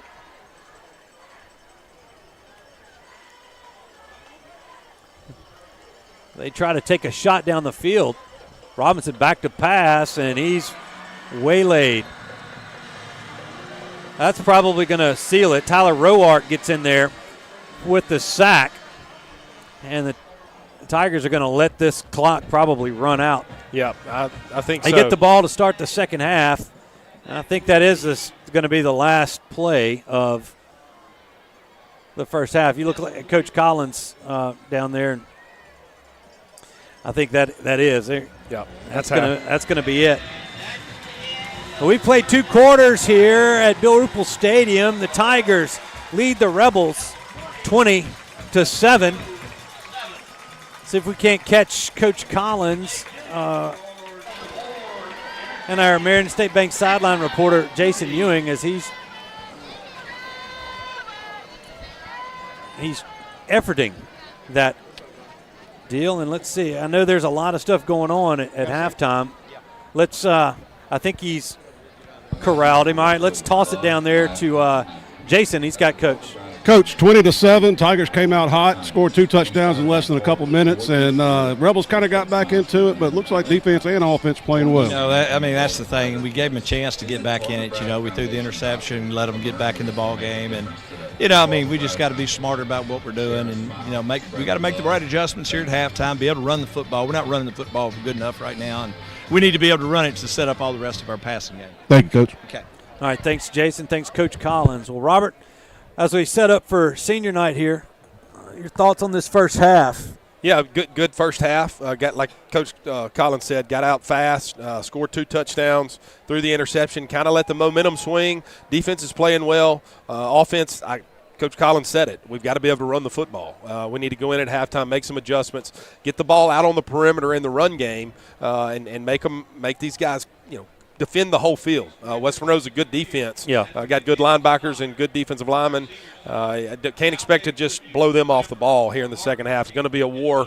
Going to be a fun one to watch here. It definitely will. Second half coming up, but it's halftime here in the Martinez Chiropractic halftime show. And if you're watching on the Neville Tiger Network, it is senior night, and all of the support groups are about to be honored. So we are going to turn it over to Jeff Gregory, who will be announcing the senior night honorees. So when we come back, we will have Tiger Beat, as well as stats from the first half and scores from around the area. So stick with us here on that Martinez Chiropractic halftime show.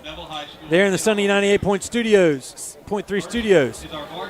Play some ads and check us out on the stream, and you'll kind of know where we are. All right. Let's toss it to Coach Gregory. Claire Kane. With her tonight are her parents, Julie and Marshall Kane. She plans to attend LSU next year. Sarah Jane Deal. With her tonight is her mother, Annalisa Deal. She plans to attend LSU next year. Catherine Godfrey. With her tonight is her mother, Sachi Godfrey. She plans to attend LSU next year. London Hammonds. With her tonight are her parents, Tara and Sean Hammonds, and brother Luke. She is undecided on her college choice. Georgia Harvey. With her tonight are her parents, Jansen and Michael Harvey, and brother Parks.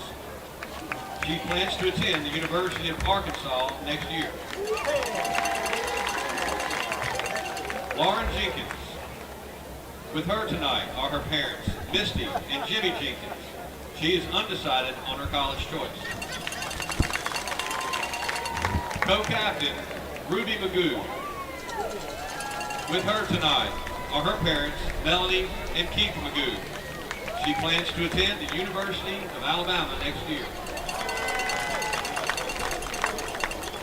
Sarah McQueen.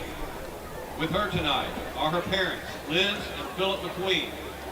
She plans to attend the University of Alabama next year. Mary Miller. With her tonight are her parents, Rhonda and Lee Miller. She is undecided on her college choice. Stella Knights. With her tonight are her parents, Kendra and Ed Knights. She plans to attend the University of Alabama next year. Hadley Reed. With her tonight are her parents, Kim and Jason Reed. She is undecided on her college choice. Paige Ryan. With her tonight are her parents, Erica and Michael Ryan. She plans to attend LSU next year. Austin Searles. With her tonight are her parents, Ashley and Brad Searles. She plans to attend LSU next year. Thank you to our varsity cheerleaders. Now on to our senior Tigerettes. Co-captain, Anaya Isaiah. With her tonight are her parents, Lakeisha and Antonio Isaiah. She is undecided on her college choice. Co-captain, Michaela Jackson. With her tonight are Wanda Smith and Charlie Gicks. She plans to attend Southern University next year. Denia Jones. With her tonight is her uncle, DeQuinta Jones. She plans to attend Louisiana Tech next year. Two-year captain, Jaleesa Mack. With her tonight are her parents, Shayna Brewster Johnson and Jermaine Johnson. She plans to attend East Texas Baptist University next year. Anaya Treadway. With her tonight are her parents, Jeanette and Elijah Treadway. She plans to attend Louisiana Tech next year. Thank you to our senior Tigerettes. Now on to our senior Beagle Bells. Co-captain Mary Hope Allen.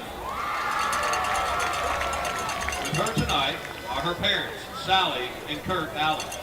She plans to attend the University of Arkansas next year. Sanaya Jackson. With her tonight are her parents, Ashley and Terry Martin, and Arnell Jackson. She plans to attend Southern University next year. Kaylin Porter. With her tonight are her parents, Shanisha Dunn and Craig Porter. She plans to attend the University of Louisiana at Lafayette next year. Captain Jordan Winters. With her tonight are her parents, LaWanda and Jamie Winters. She plans to attend the University of Louisiana at Lafayette next year. Thank you to our senior Beagle Bells. Our senior Tiger Marching Band members. On percussion and percussion co-captain, Avery Coleman. With Avery tonight, his father, Lucky Coleman, and Aunt Pat Cobb. Avery plans to attend ULM next year. On percussion, Holden Hernandez Harris. With him tonight is mother Amanda Brister. He plans to attend Delta to Community College next year. On percussion, Prentice Starr III.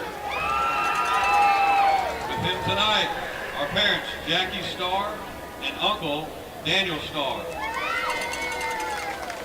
He plans to attend Grambling State University next year. On percussion, Martarius Tates. With him tonight are his grandfather, Melvin Goldman, and sister, Keisha Tates. He plans to attend Grambling State University next year. On percussion and percussion band captain, Roland Willis II. With him tonight are his parents, Amy and Roland Willis I, and sister, Rachel Willis. He is undecided on his college choice for next year. On alto saxophone, Joe Jonathan Smith. With him tonight is his cousin, Joshua Madison. He plans to attend Louisiana Tech next year. On tenor saxophone, Kimberlyn Tate. With her tonight are her parents, Jocelyn Green and Kimball Tate. She plans to attend the University of Louisiana Lafayette next year. On trombone and low brass captain, Cameron Jackson. With her tonight are her mother, Cammie Jackson, and sisters, Parnesia Jackson and Alandra Washington. She plans to attend Louisiana Tech next year. Thank you to our senior band members. Finally, our senior color guard members. Color guard captain, Janiyah Carradine. With her tonight is her aunt, Shanita Ard. She plans to attend Southern University next year. Beautiful James. With her tonight is her sister, Whitley Jones, and brother, Christopher James. She is undecided on her college choice. Co-captain, Brianna Martin. With her tonight is her mother, Shannon Martin, and godmother, Elaine Henderson. She is undecided on her college choice. Color guard co-captain, Nia Page. With her tonight is her mother, Venice Page. She is undecided on her college choice. Color guard media manager, Mio Sims. With her tonight is her mother, Tiffany Hurd. She plans to attend the University of Louisiana Monroe next year. Ladies and gentlemen, the seniors of our Neville Tiger Spirit Group.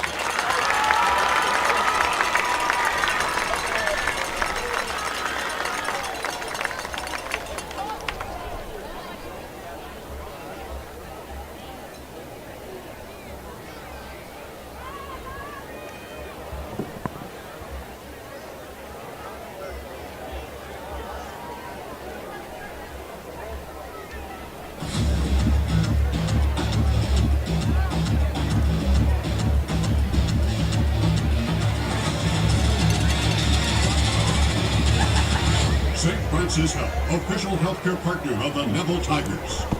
Everyone deserves a beautiful. All right, welcome back here to the Neville Tiger Network. We're going to quickly throw it to Tiger Beat this week. This week's edition of Tiger Beat.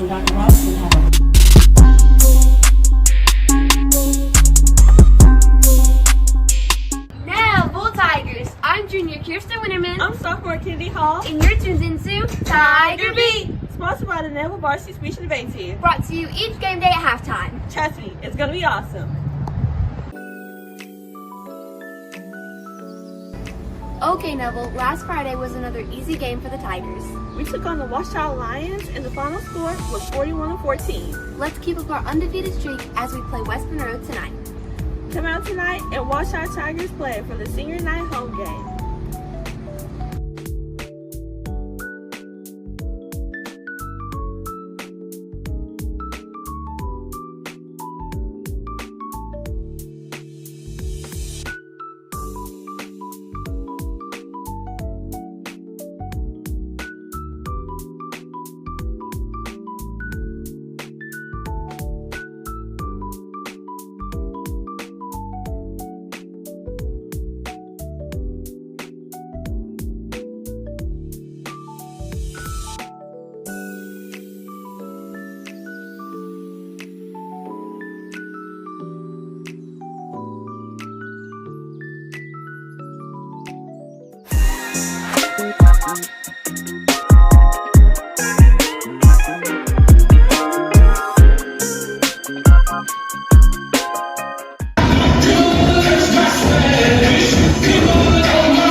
It's time for Blooper Beats. Let's get it. Let's go.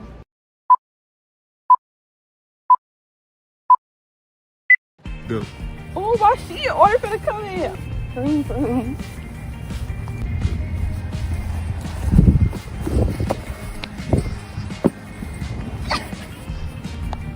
Buckle up, Tigers. Thumbs down. Oh, my bad. Friday Night Lights. All right, band, it's time to play us out.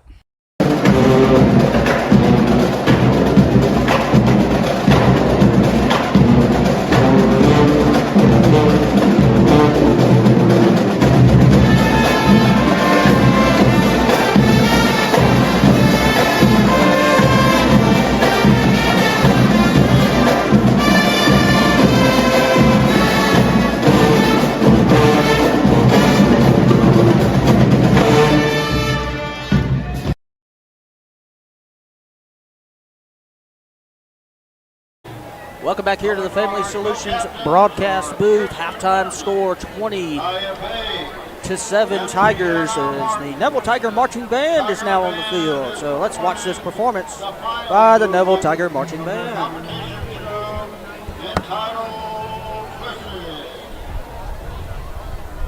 Drum major, is your ready? Ready.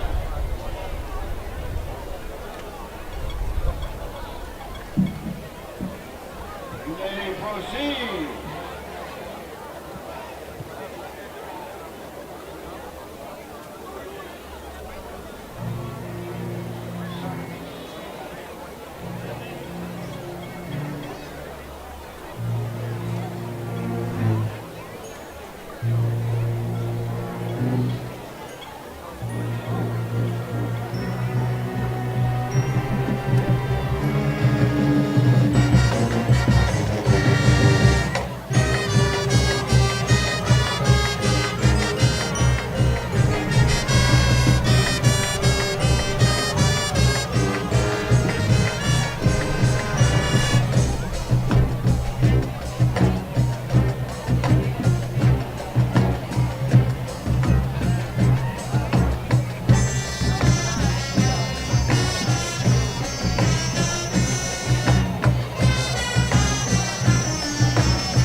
performance there by the Neville Tiger Marching Band there. They perform. And the color guard, Stewart. And the color guard. They had their, I think, district performance this week at Western O. They got a lot of awards. You can check, you can follow the Neville Tiger Band on Facebook, and they'll keep you up to date on everything that they do, doing a good job. So let's talk about real quick, you know, an organ donor can save up to 8 lives. The Louisiana Organ Procurement Agency is doing a lot. They have a Crew to Life ball coming up in February the 22nd, and if you're not familiar with that event, it's a heck of an event. This is going to be at the Hub in Monroe on February the 22nd. Our very own Jason Dunovit is the honorary king of the Crew to Life ball, and you know, he's our trainer. He's been around for many years here, and he is himself on the kidney transplant wait list. You see a couple of these pictures as our very own Coach Collins donated a kidney himself to his sister, and it's one of the organizations that's near and dear to Coach Collins' heart, as well as a lot of us, and we appreciate. If you want, you can go to, I think, lopa.org and find those ball tickets, or just make a donation as you can, or you can scan that QR code that's on your screen right now. So there, the Lopa Crew to Life Mardi Gras Ball is, his main goal is to raise funds and bring awareness to the vital need for organ and tissue donors. So we appreciate everybody for their donations to Lopa. Go and have a good night there February the 22nd. So thanks. Our basketball coach, Derek Lopez, his wife Leah Lopez, heads all that stuff up. And we appreciate all her efforts. Okay, we're back into the Martinez Chiropractic halftime show, and let's check out some of those halftime stats. Will, you got them in front of you? I do. I just pulled them up, Stewart. West Monroe Rebels so far tonight, 130 yards, 44 through on the ground, 86 through the air. They had 1 turnover. They had 7 first downs and 4 penalties for 30 yards. For the Tigers, they had 142 yards, 90 on the ground, 52 in the air, and 1 turnover with 4 first downs and 1 penalty for 5 yards. Thomas Campbell led us off in the game with a 45-yard touchdown pass. And then Jalen Nichols, after the turnover by Max Carter, gets the Tigers up 13-0. West Monroe then comes back. Ryder Dejan with a 1-yard touchdown rush. Jalen Nichols later in the second quarter, he scores from 7 yards out. Give us our halftime score of 20-7. Some scores from throughout the area. Alexandria leading Washita 35-12 in the second. Pineville trailing Ruston 35-0 there in the second quarter. 21-0 Airline over C.E. Bird at the half. We're going to head over to Franklin Parish, 19-0 over Wassman. 27-7 Sterlington over Carroll there at half. Hanville and Desterhand in a good one, 10-10 down there. And some other scores of interest. Evangel Christian leading Lafayette Christian 21-14. Central Baton Rouge 7, Zachary nothing there in the second. And then St. Thomas More 27-10 over the undefeated Turling Catholic Rebels. So that's your. Well, we thank you, Will, for all those stats. Those stats presented to you every week by our good friends at NetTech Managed IT Services here in Monroe, with offices in Shreveport and Little Rock. And I hope that my good friend, former teammate, maybe one of the greatest, smoothest, I'll say, not greatest, because that's way too much, but one of the smoothest infielders I ever played with. The one and only Darren Bird Futch turns 50 today.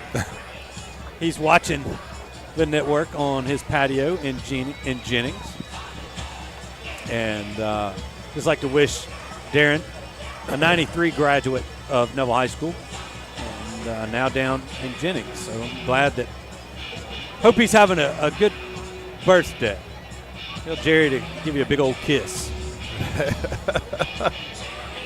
All right, we're just about to start the second half. The Tigers have returned to the field, and we hope you appreciate it. All the halftime events that we had for you. Got a lot in 20 minutes.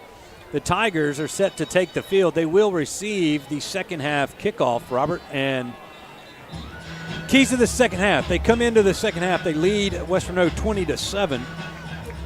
Start out as fast as possible. I'm sure that's going to come. Yeah. Right? I mean, obviously, if you're a Neville fan, you want to go down and get a score right here. Keep the momentum on your side. First half, we had it going. Neville had 6 drives offensively. We scored 2 touchdowns. The first 2 drives, we had an interception, a punt, and then a touchdown and a punt.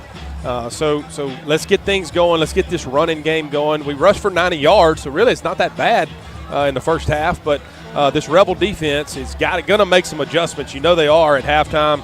We're going to have to make our own to counter that, and we're going to have to be able to run the football in the second half.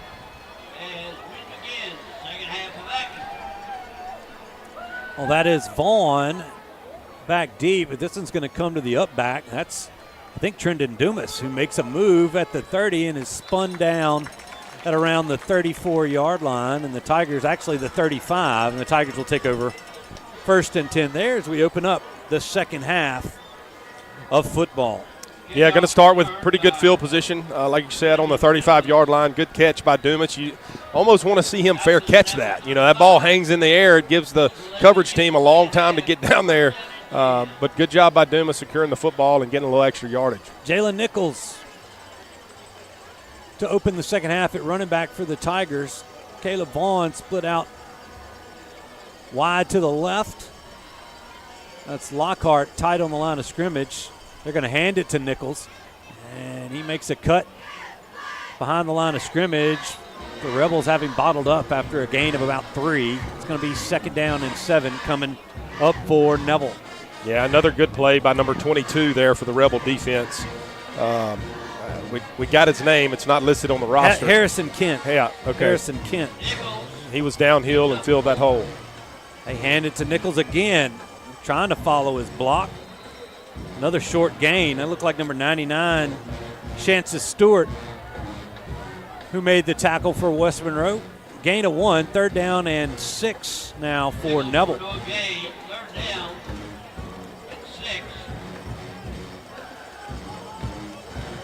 Ball on the near side hash. They snap it back to Robinson. He rolls to his right, looking to throw. He's got Lockhart, and it hits him in the hands. Can't come up with it, though, as that would have been a big throw. Yeah, and it looked like it hit him in the hands. It was going away from us. It was hard to tell. I don't know how far. Let's see if we can't see it on the Creed and Creed replay. Nevertheless, it's incomplete. Like he maybe didn't have his hands up, but Connor Vincent set to punt it away. A quick 3 and out for the Tigers, and this one's a end over end off the side of his foot, and that's not going to be a very good punt. And the Rebels will take over 1st and 10 with great field position as they walk it back all the way up to the Neville 48-yard line. Yeah, and, unfortunately, we go 3 and out. Rebel defense does a good job creating the 3 and out. And a bad punt right there is going to give this Rebel offense good field position right here to start the second half for their first offensive drive.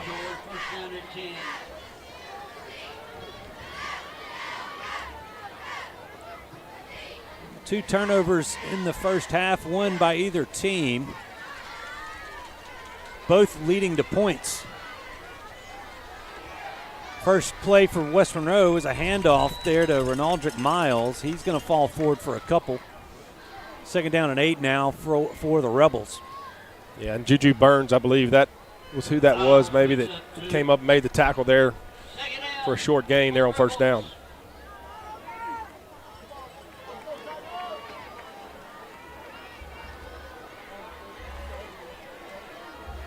Here's Dejon. Looking to throw. He's got DePriest on the slant.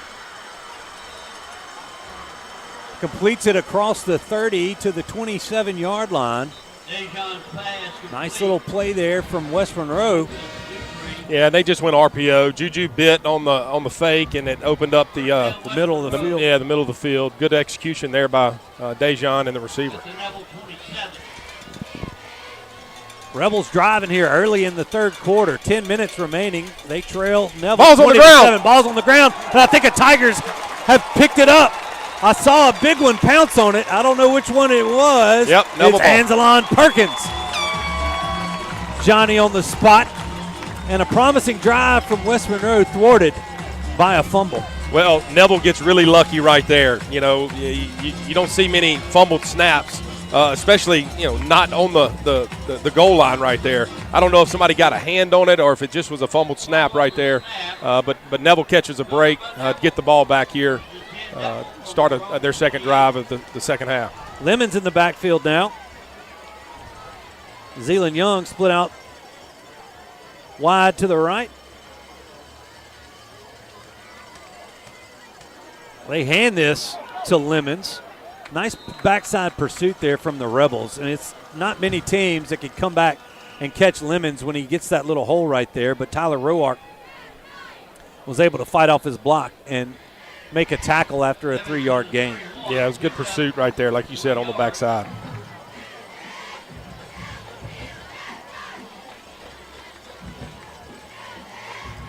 Second and 7 again. The Tigers kind of milking the clock here early. Robinson looking to pass, and that ball is off the mark. Looking for Dumas. A little pressure from Roark. And I believe him in 48, Elijah Thompson, Robinson's pass intended for came in there, and Robinson can't complete the pass. Third down and 7. Now a whistle coming as there's a man down. The Rebels pulled an Ole Miss right there. They were trying to get him off the field, didn't think they were going to get him off in time, and told him to go down. I was watching the coach. He pulled a Lane Kiffin and said, go down, go down. There's no rule against it. There isn't. Lane Kiffin. Yeah, and you can say that because as an Ole Miss graduate, I mean it is, but it's one of those things. And in fact, I saw SEC Commissioner Greg Sankey came out today and was urging teams not to do that. You can urge it all you want, but I mean, defensive coaches will say that the offense, has the advantage. Nick Saban used to always talk about it when the hurry-up offense became a thing, and it was every play. Defenses didn't have a chance to substitute. That was Brody Thurman on the far sideline. And we hate to make light of it. I really do. We hope Brody's okay. He's fine. I'll watch it. Okay. I'm just making sure. I don't want to make light of anything. No. Just in case. But it's a defensive. It's a tactic. Yeah, it's a tactic that can be used. Stops the clock. 9:11 to go here in the third. Neville leading 20-7, facing a 3rd and 7 from their own 31-yard line. after the timeout. Yellow ball, 3rd and 7. Roll TJ out of the formation, but Dumas comes back for the football. That's going to be enough for their Tiger first down as he hauls it in at the 39-yard line. That'll move the chains for the Tigers. Another sonic drive-in on North 18th Street, first down. We got a flag as, I don't know if it's going to be a false start against us or yeah, it is going to be a false start. Moving a little quick. That'll back us up 5, back to the 34-yard line. Yeah, I don't know if our receiver was set maybe. I didn't see it. It would happen fast. There were 2 flags. One came from the side, one came from the back. So obviously somebody moved, maybe a couple of people moved. So 1st and 15 now for the Tigers.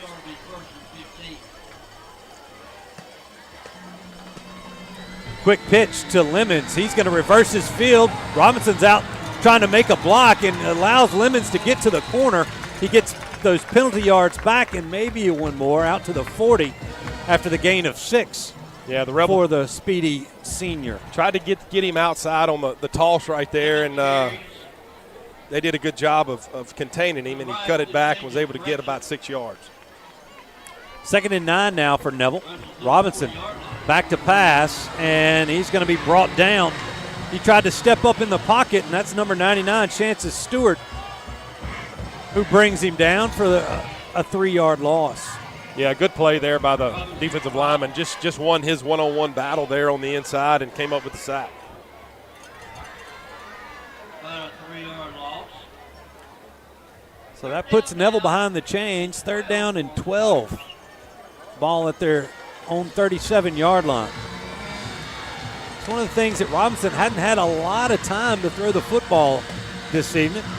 Obvious passing down here. They're going to roll him out. They've got Campbell in the open field, and he's going to get close to 1st down yardage. They're going to say he's out of bounds at the 45. I thought he might have gotten a couple extra yards there.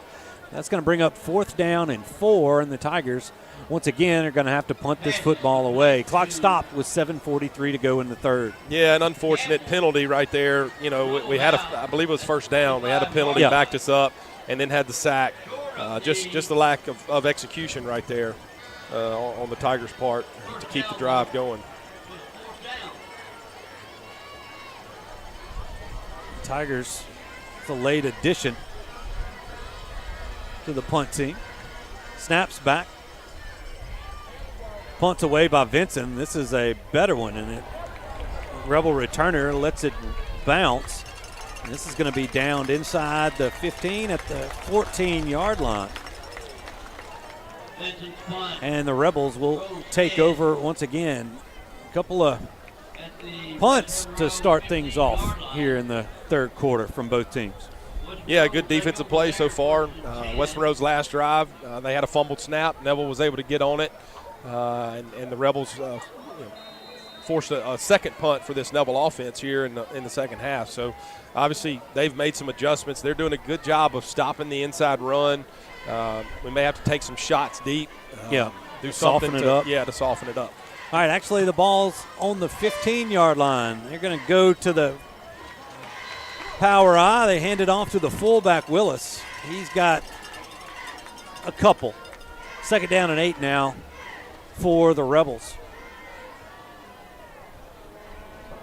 Yeah, Neville with the 13-point lead. I mean, at the very least, will take this Rebel offense. I mean, the quick strike capability, we've talked about it. It's Davis. Yeah. And got to know where he is. Got to know where he is.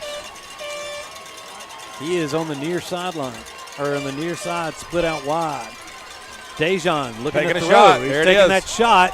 He's got Juju, and what a catch. It was actually Richard White on Davis. A little jump ball. Yep. And Davis comes down with it at the Rebel 43-yard line. Yeah, really good job of using his body right there, and a good throw by Dejan, just a 50-50 ball. And the receiver for West Monroe just out-hustled the Neville defender. 1st and 10 Rebels. Once again from the eye. They're going to roll Dejan out. And that ball is thrown right at Connor Vinson. He bats it down. Yeah, they were trying to the old school, just sprint out to the left, and I couldn't tell what the routes were. Yeah, I'll see here on the Cretan Creek replay as just running a flat route. There was nobody open. There was good coverage there in the back end for the Tigers. 2nd down and 10. The Rebels remain in the eye. Turn handed off to the tailback. That's Miles. He falls forward for 3. We'll bring up 3rd down and 7 for West Monroe. Ball's at their 46-yard line. Yeah, big play right here. Defensive backs have got to know where the chains are. West Monroe, they look for some type of maybe misdirection. I see DePriest out there, but Trez Davis not in the ball game at this juncture. They're going to roll out Dejan again, and they throw the wheel route. I don't know what they're. Yeah, that's the tight end, and he's going to score. I don't know what we do on 3rd and long, but we don't account for all the receivers. I don't know if that's Luke Valerie. It's number 13. Was it 13? Yeah. They just slipped him in at tight end. Yeah, they just ran a wheel route. I mean, yeah, and there he goes. And I don't know what Cam's got to have him. He's got to see him. Yeah, Carter had the man up there, and they let him get behind him. And that puts 6 on the board for the Rebels, and they're an extra point away for making this a 6-point ball game. The extra point is good. 5:46 remaining in the third. Neville 20, West Monroe 14. We'll be back in 30 seconds with more Neville Tiger football. In today's real estate market, you need an experienced team to navigate your buying and selling decisions. I'm Misty Hodge with Keller Williams Realty. Let my group use their combined 45 years. We know purchasing or selling a home can be a stressful experience, but not when you choose the Misty Hodge Group. Whether you're buying, selling, or investing, give us a call. 318-348-5945 or go to mistyhodge.com. That's MISTIHAJJ.com. We support this community and go Tigers.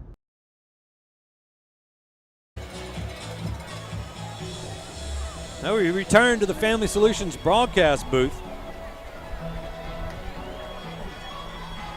I think that was a 54-yard touchdown reception.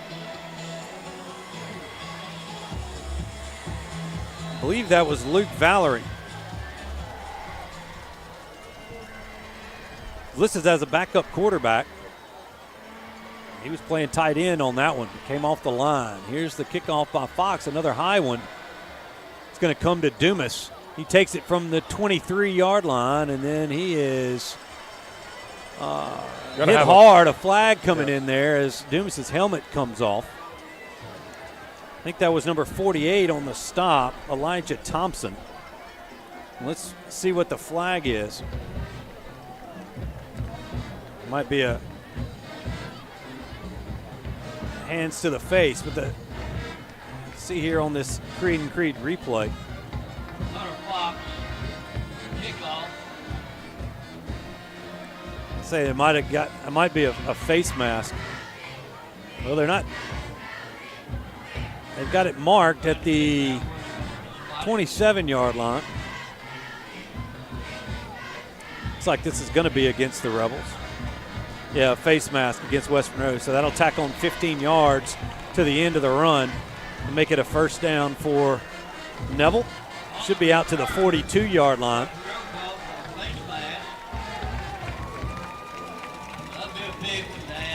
To the 43.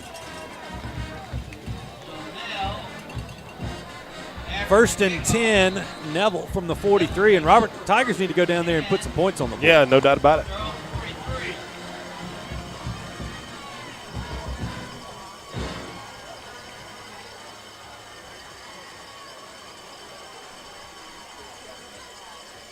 First play is a handoff to Nichols, and the Tiger running game has not been able to break a big run. I think our longest run may have been that 10-yard gain by Nichols back in the second quarter, but that's been about it.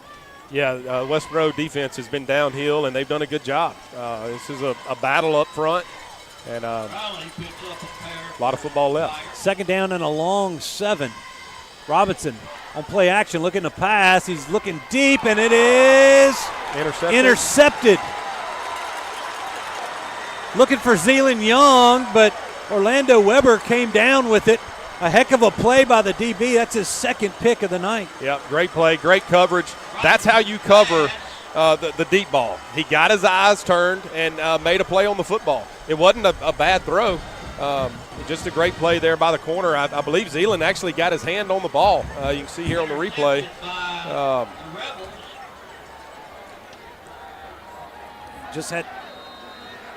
He just took it away. He just took it away from him. Yep. Heck of a play by Weber. The Rebels take over again. First and 10 from their own 16-yard line. Once again, that Tiger defense has got to bow their neck. From the shotgun, they hand it to Miles.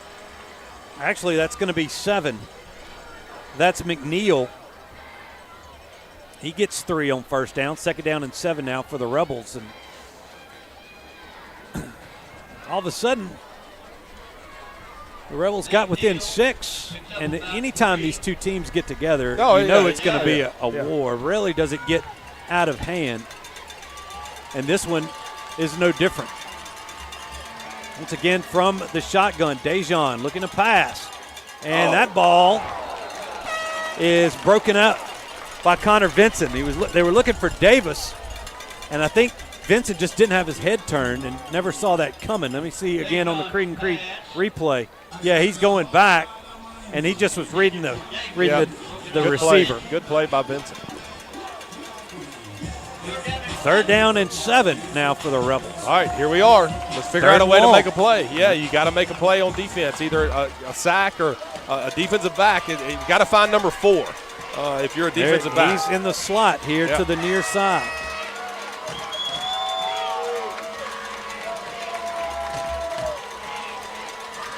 They come across, they try that front pitch, and the Tigers have that snuffed out.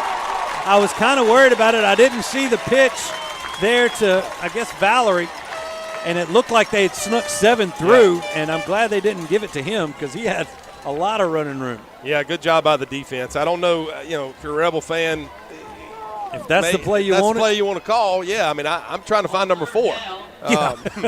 But, fortunate for Neville to get off the field here and create a punt. Ball's at the 16, and the punt is away, and it is going to be fair caught. A scary one by Lemons, but he goes to the ground and hauls it in at the 42-yard line. That's going to save the Tigers some yards. Yeah, great punt right there. I mean, that ball was kicked high in the air. Way to flip the field there by the West Monroe punter, and we got fortunate that we are able to catch that punt. Yeah, well, we trapped it. We trapped it. It didn't come away from right. 1st and 10 Tigers from their own 42-yard line. 3:47 remaining in the 3rd. They lead West Monroe 20-14.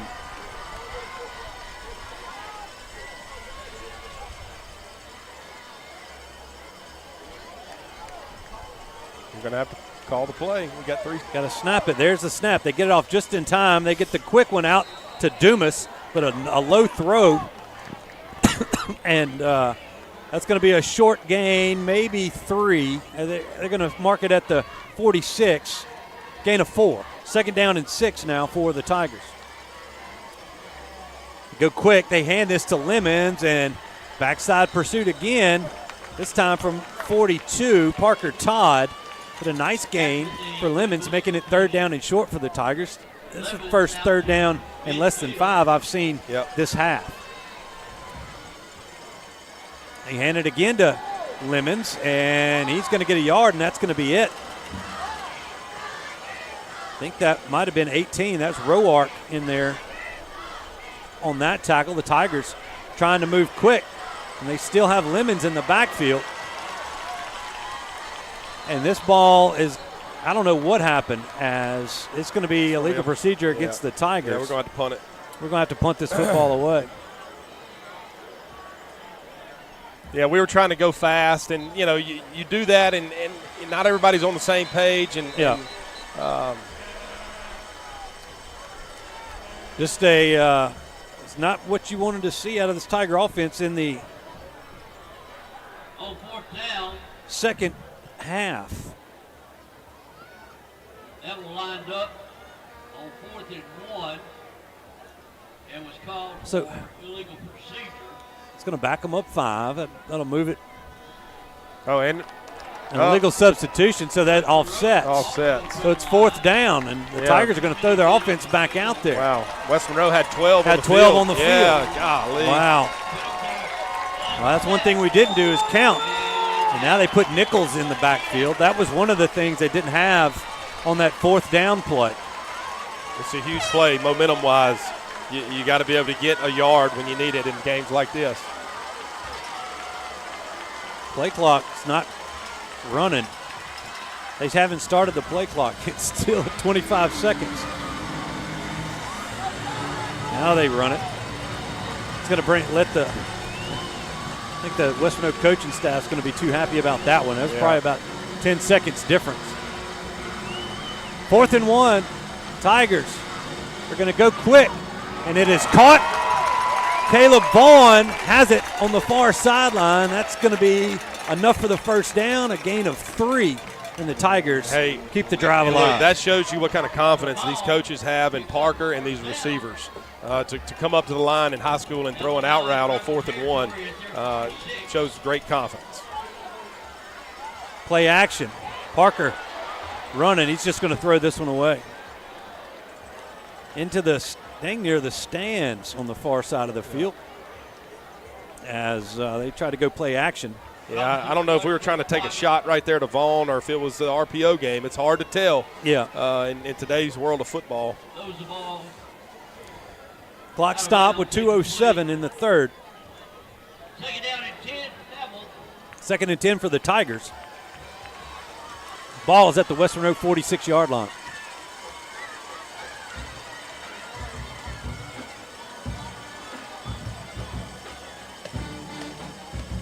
Robinson calling for the football. They're going to hand it to Nichols, try to get him outside. He cuts back inside. He's going to have it out to the 43-yard line of West Monroe. Gain of, going to say, 4.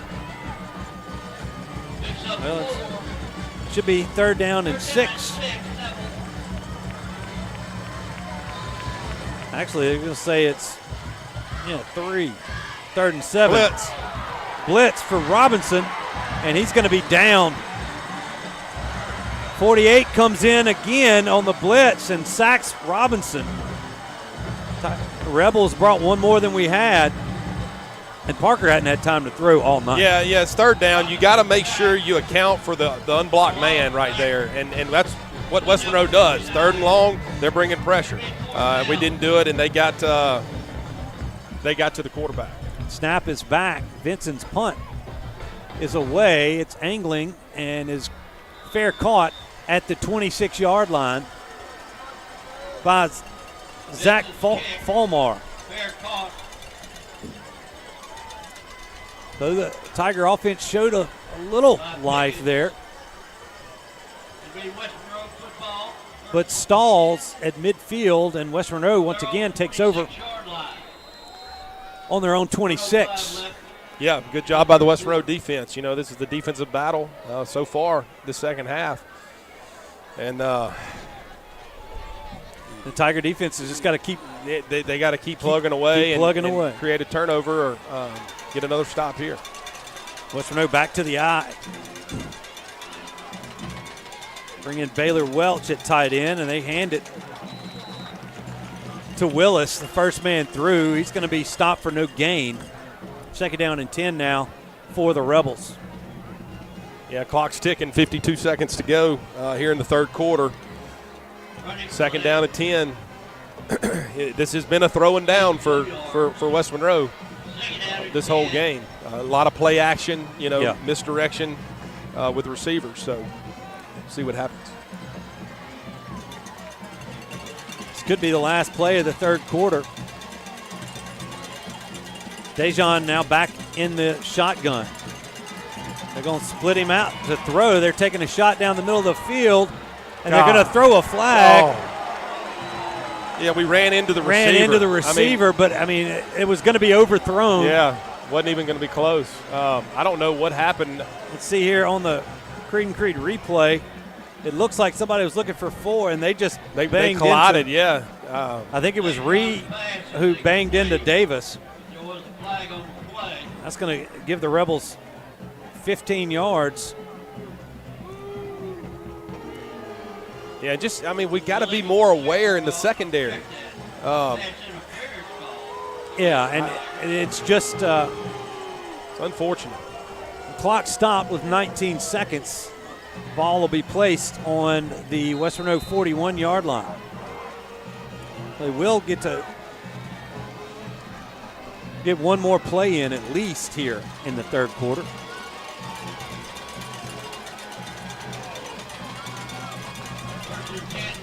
Dejan has a shotgun snap. They're going to hand it to Miles, and he's going nowhere. He's going to lose a yard back to the 40. And that will most likely be the last play of the third quarter, and it will. All right, we've played 3. We got us a good one over here at Bill Ruple Stadium. Neville 20, West Monroe 14. We move to the third quarter. We'll be back in 1 minute with more Neville Tiger football. Hey, Tiger fans, craving something delicious? Swing by the Sonic Drive-In on North 18th Street in Monroe for the ultimate drive-in experience. From classic burgers and crispy tots to slushes and frozen treats, we've got it all. And here's the best part. We're proud to support Neville High School athletics. Whether you're fueling up after the big game or cheering on our Tigers, Sonic is your go-to spot for great food and community spirit. Come see us today, where every order supports our local champions. Imagine a world filled with love, laughter, and happiness. At the Tarver Braddock Foundation, we believe in the power of kindness. Inspired by Tarver's joyful spirit, we spread smiles through random acts of kindness. Join us in making the world a brighter place. Visit TarverBraddockFoundation.org to learn more and make a difference today. The Tarver Braddock Foundation. Share a smile, spread the love, and thank you for your support.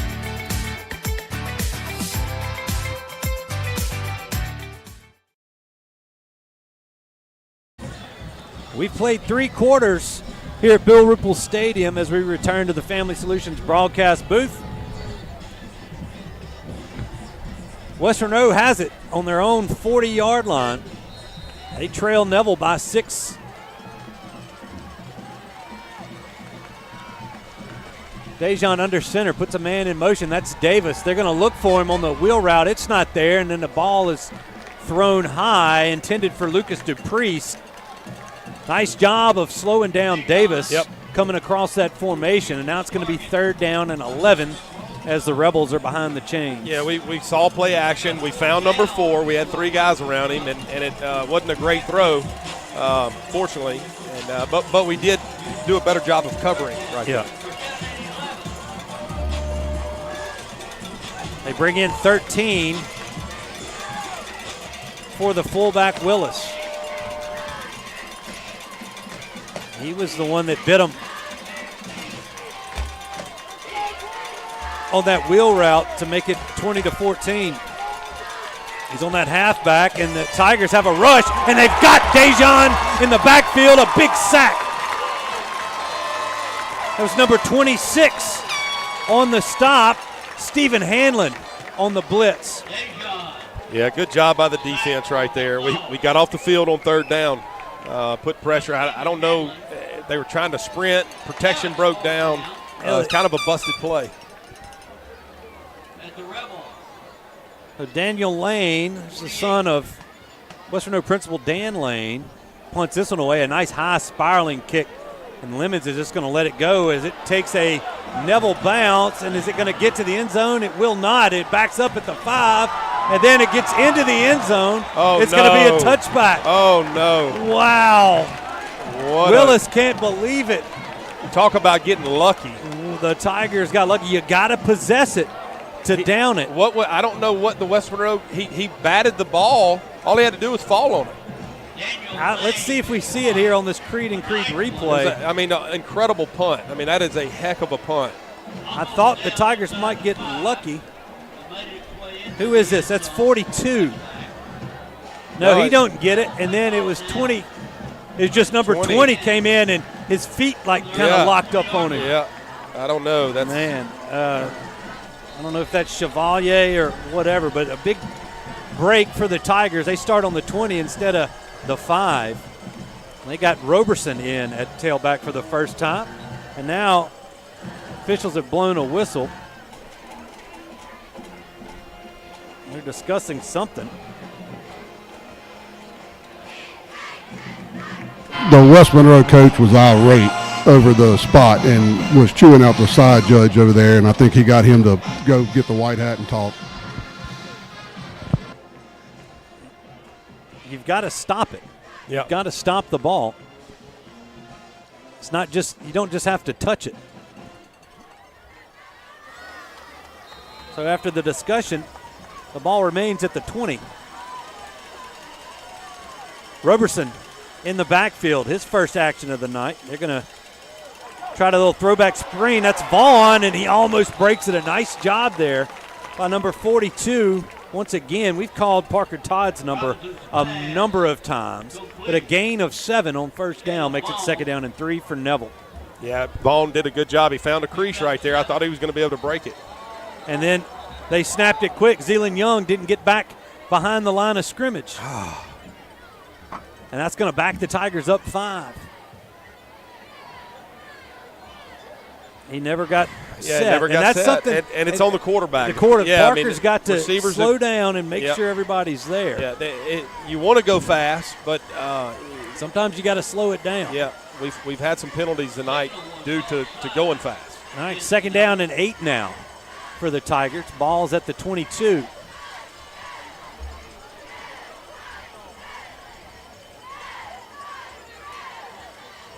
Hadn't been a lot of penalties in this football game, but Neville has had the bulk of them.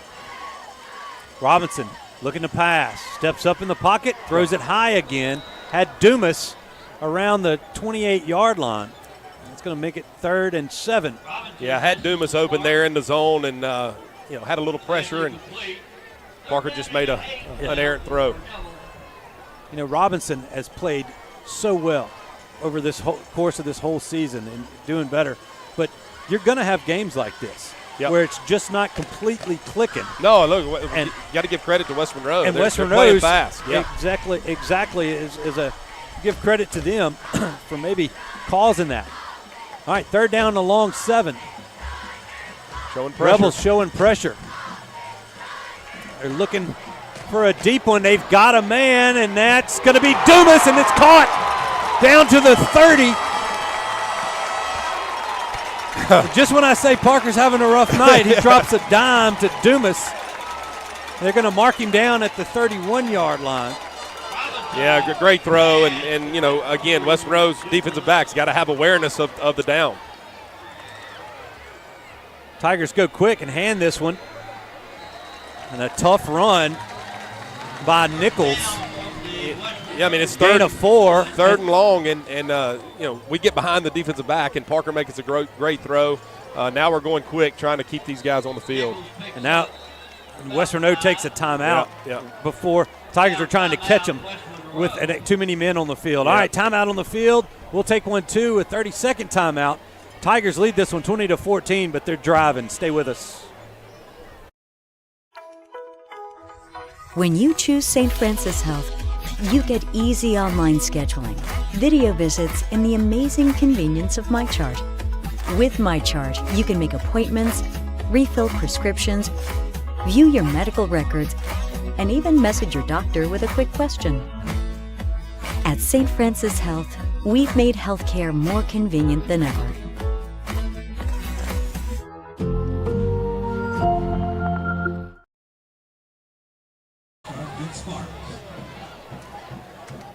Now the rain has started back again. Let's check in with our Marion State Bank sideline reporter Jason Ewing, and it looks like it might be the heaviest it's been tonight. Yeah, it's raining pretty good now. It's still a sprinkle, but it's wet. It's coming. Tigers 2nd down and a short 6.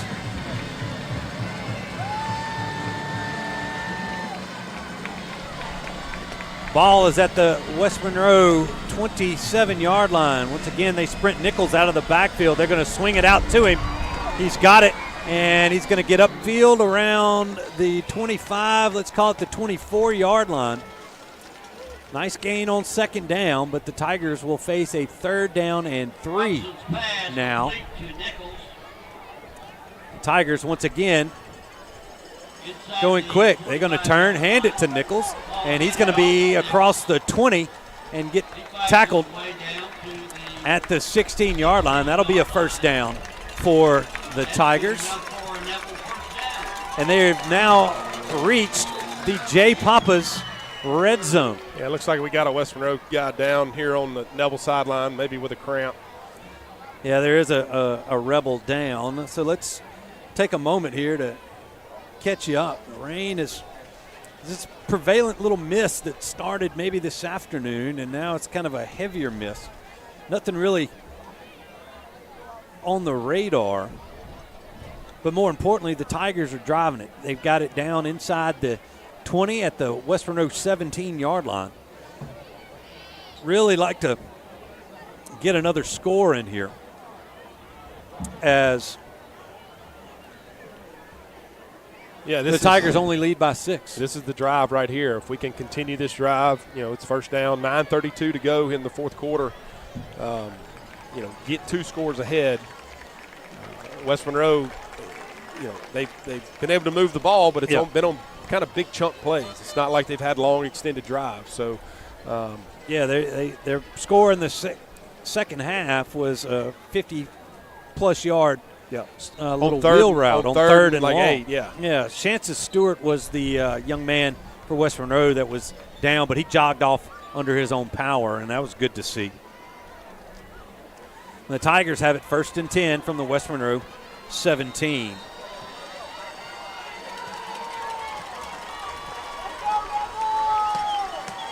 Nichols in the backfield to the left of Parker Robinson. There's the snap. They're going to fake the toss and throw to Zeeland in the corner. He's got it, caught. Touchdown, Tigers. The fade to the tall Zeeland Young, and the Tigers have taken a 2-score lead. Yeah, great catch right there. We fake the pitch to Nichols, and we go back one-on-one over here, and Zeeland does a great job. It's a great throw where only we can catch it, and he gets 1 foot in. Heck of a drive right there by the Tigers. Go up 26-14. When they needed it. Yes. All right, Tigers in the swinging gate. They're going to break out of it.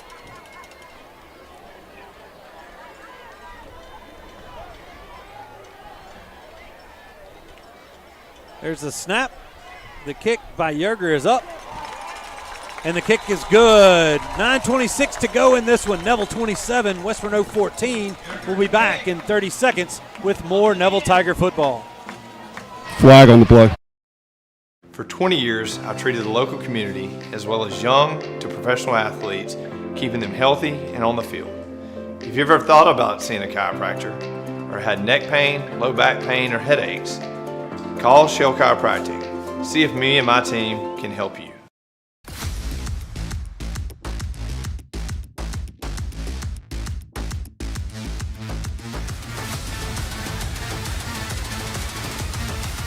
St. Francis Health, official healthcare partner of the Neville Tigers. The student section starting to liven up down there on the north end zone. And let's check in with our Marion State Bank sideline reporter, Jason Ewing. He had a great look at that catch by Zeeland Young, and I don't know what was better, the catch or the throw.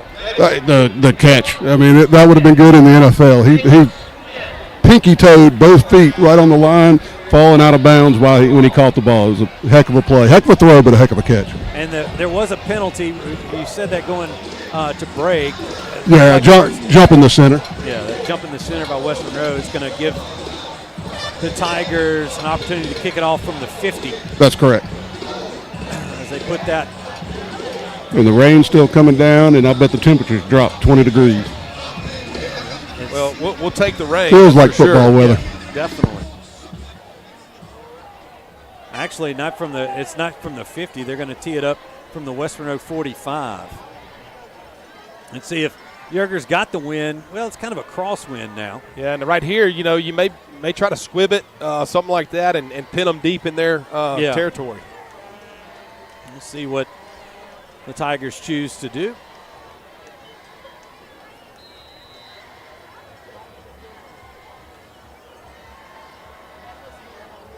Here's the kick from Yerger, and it is that high little bouncing kick that goes off one of the Rebels, and he's almost broken through, and a shoestring tackle there on the far sideline. I believe that was number 30, Dylan Bryce, who tripped up Kedrian McNeil. But I got a little scary there on that. Yeah, one. no, you can see it opening it up. I mean, and look, number 7 for West Monroe is a speedster. Now McNeil was tackled on the 18, and that's where the Rebels will take over 1st and 10 with 9:22 to go in this one. Tiger defense just needs to keep grinding here. Keep grinding. Make this difficult for that Rebel offense. Dejan, quick pitch. Juju comes up, makes the tackle on the tailback there. I believe that was McNeil again. He's going to have a gain of a 2 out to the 20. It'll be 2nd down and 8 for the Rebels. Yeah, Juju, he does such a good job of tackling. Right there he comes up and sticks him there for just a short gain and force the ball back inside. 2nd down and 8 for West Monroe. 2 backs, one to either side of Ryder Dejan. He puts one of them in motion. They're going to throw it behind. It's going to be a halfback pass, and it's covered. And the running back, that's Willis. He's going to have the first down before he's pushed out of bounds by number 96, Jason Parker, and well covered by the Tigers secondary right there on the halfback pass. But that's going to count as a rush by Willis. Yeah, it looks like Willis is down on the sideline over there. He got hit hard there on the far sideline, but he gets it out to the 35-yard line. It's 1st and 10, clock stop with 8:38 remaining.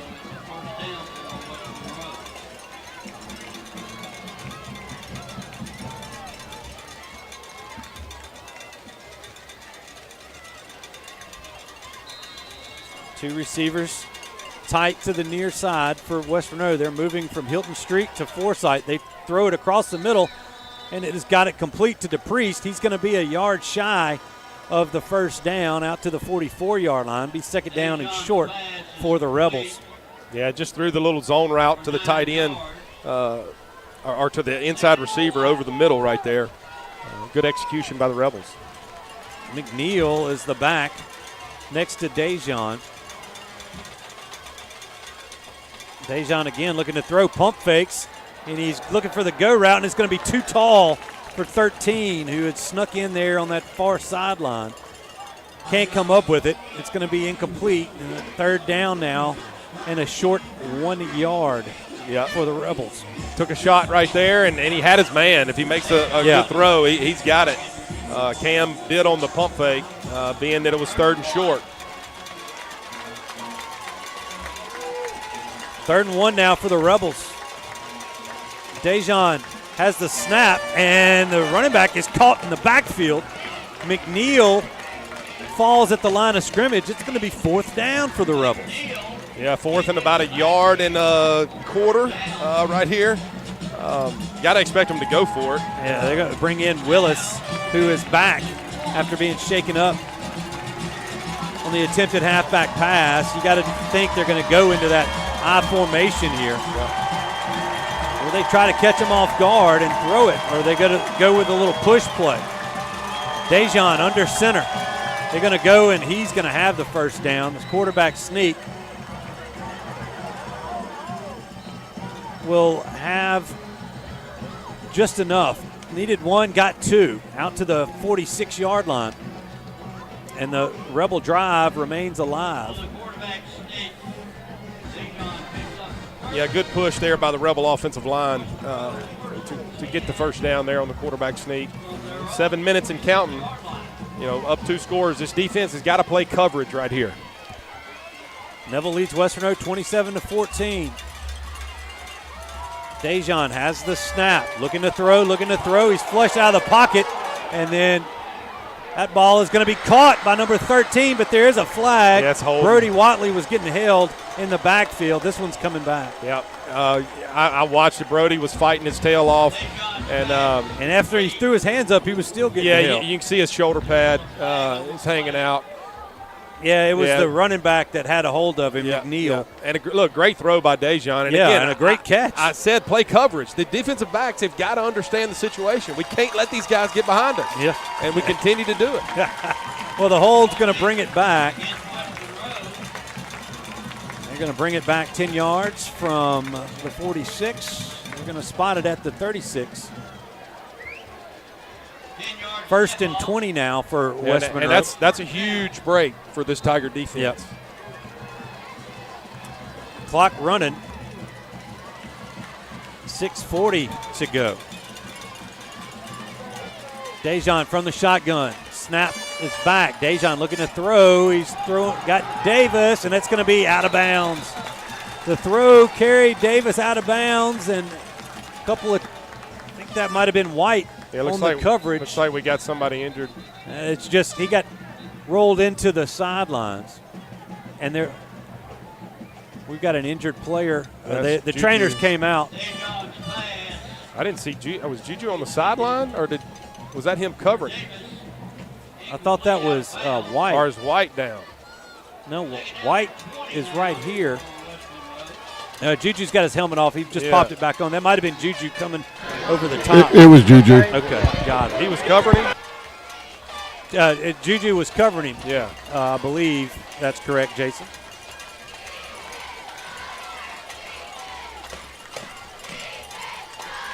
Dejan, they've got the screen, and it's blocked well, and then finally hit hard was the running back Willis, but a nice gain there on second down. It gets it across the 50 to the Neville 49-yard line, and it's going to make it third down and a long 5 for the Rebels. Yeah, great play call there by the Rebels. That was Carter that came up and made the lick.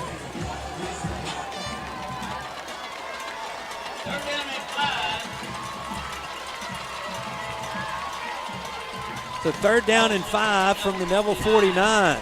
We're under 6 minutes to go in this one. The Rebels trailing by 13. Going to roll Dejan out to the right. He's going to throw it, and it is going to be caught. That's DePriest who has it on the far sideline. That'll give the Rebels a first down, gain of 7. Yeah, just and ran he falls down inbounds. Ran the sprint out right there, and soft coverage. Yep. And they good kept execution. it in front. Yeah. Tiger defense trying, at least making the Rebels earn it. First and 10 as the Rebels come to the line of scrimmage. That's McNeil. I haven't seen Miles in the backfield. The ball's out, and it's going to be recovered by Dejan as he was looking to throw. The ball slipped out of his hands, and Tiger couldn't pounce on it. Back to the 50. It'll go. Yeah, loss of, let's see, 1, 2, 3, 8. Second down and 18. Credit that to this mist that's coming down. That ball gets wet. Dejan tried to throw it. It just squirted out the backside right there, and almost was a huge break for the Tigers. Brody Watley was right there. I thought he was going to be able to get the recovery. Second down and 18. Tigers going with 3 down linemen. They swing it out to McNeil, and he's going to be up the sideline, back, maybe getting the loss back, maybe a yard more, out to the 41-yard line. It goes, and it's going to make it third down and 9 for the Rebels. Stays in bounds. Yeah, another screen right there. They've had success, on this drive with 2 screens. Third and about 9 right here. 3:57 to go. The stacked receivers to the near side. I think that's Davis. High on your screen. They look to the middle, and that ball is broken up. Reese Reichart was following DePriest, and he got a hand on it and was able to fight the ball away. Yeah, great play there by the linebacker, Reese. He's a backup linebacker, I believe. And, he's coming in on that, I guess. He's an extra kind of linebacker, defensive back. 4th and 9 now for the Rebels. They're looking for it, and they got him. They've sacked Dejan. They bring an extra man. That's Jaden Reed on the sack all the way back to the 50, and the Tigers take over on down. We brought more than they could block right there. In high school, the quarterbacks and the scheme just doesn't allow for you to change the protection and or throw hot right there, and there was nowhere for the quarterback to go with the ball, and Neville did a good job right there of containing him. Both guys were there. We didn't let him out of the pocket and make the tackle. That's going to send some of the Rebel fans to their vehicles as they start filing out of the visitor stands. Neville leading this one 27-14 with 3:40 remaining. Lemons in the backfield next to Parker. It's 4-minute offense right here. This is what you work on. We've done it a time or two this year. West Monroe, there's Lemons. A flag comes in from the back side. That's going to be a hold, I believe, against Van Martinez. Yeah. He had a guy on the ground right there. Clock stops as we await this one. And Lemons had a nice gain, but it's going to be negated.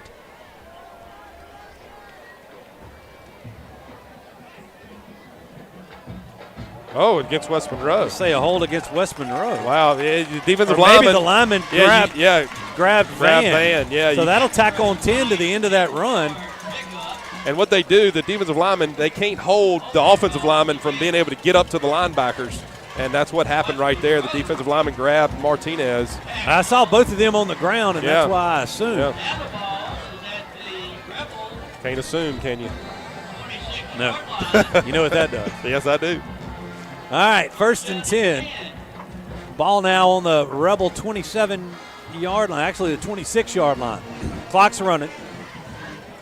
Tigers in no hurry. I believe West Monroe's got, it says 1 timeout left, but I've got 2 down here. I don't know. Yeah, I think they do have got 2. Yeah. Yeah. Oh, they've called 2. They've got 1 left. Okay. I never took good notes.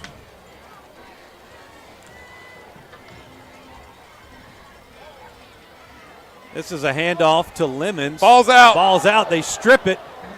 Looks like the Rebels may have it because they kind of Lemons was stringing it out. There's a flag at the line of scrimmage. Yep. Let's see what's going on with this. They're going to replace Lemons with Nichols. Yeah. But let's see what the call is. It was on the far side, Judge, over there. The Rebels are saying it's against the Tigers. Yep, and it looks like it will be as the Rebels are celebrating here. Face mask against Neville. They're going to decline it, and the Rebels will take over with 2:52. And you see here on this replay there's the face mask there as it hands to the face. Yeah. And good play by the Rebel defender. Look, 4-minute offense, when you're the defense, you're taught to strip the football. So, our running back, Lemons, has got to have a better awareness right there. Look, you're running with 2 hands on the ball. You're not trying to go score. We're up 2 scores. But good play there by the Rebel defense. All right, the Rebels take over at their own 26-yard line. 2:52 remaining. Dejan looking to throw, and he throws it in front of Willis. Tried to slip the fullback out there, and it falls incomplete. It'll be 2nd down and 10. Yeah, and looks like Brody Watley had pressure on Dejan right there. Beat his man and was close to getting the sack.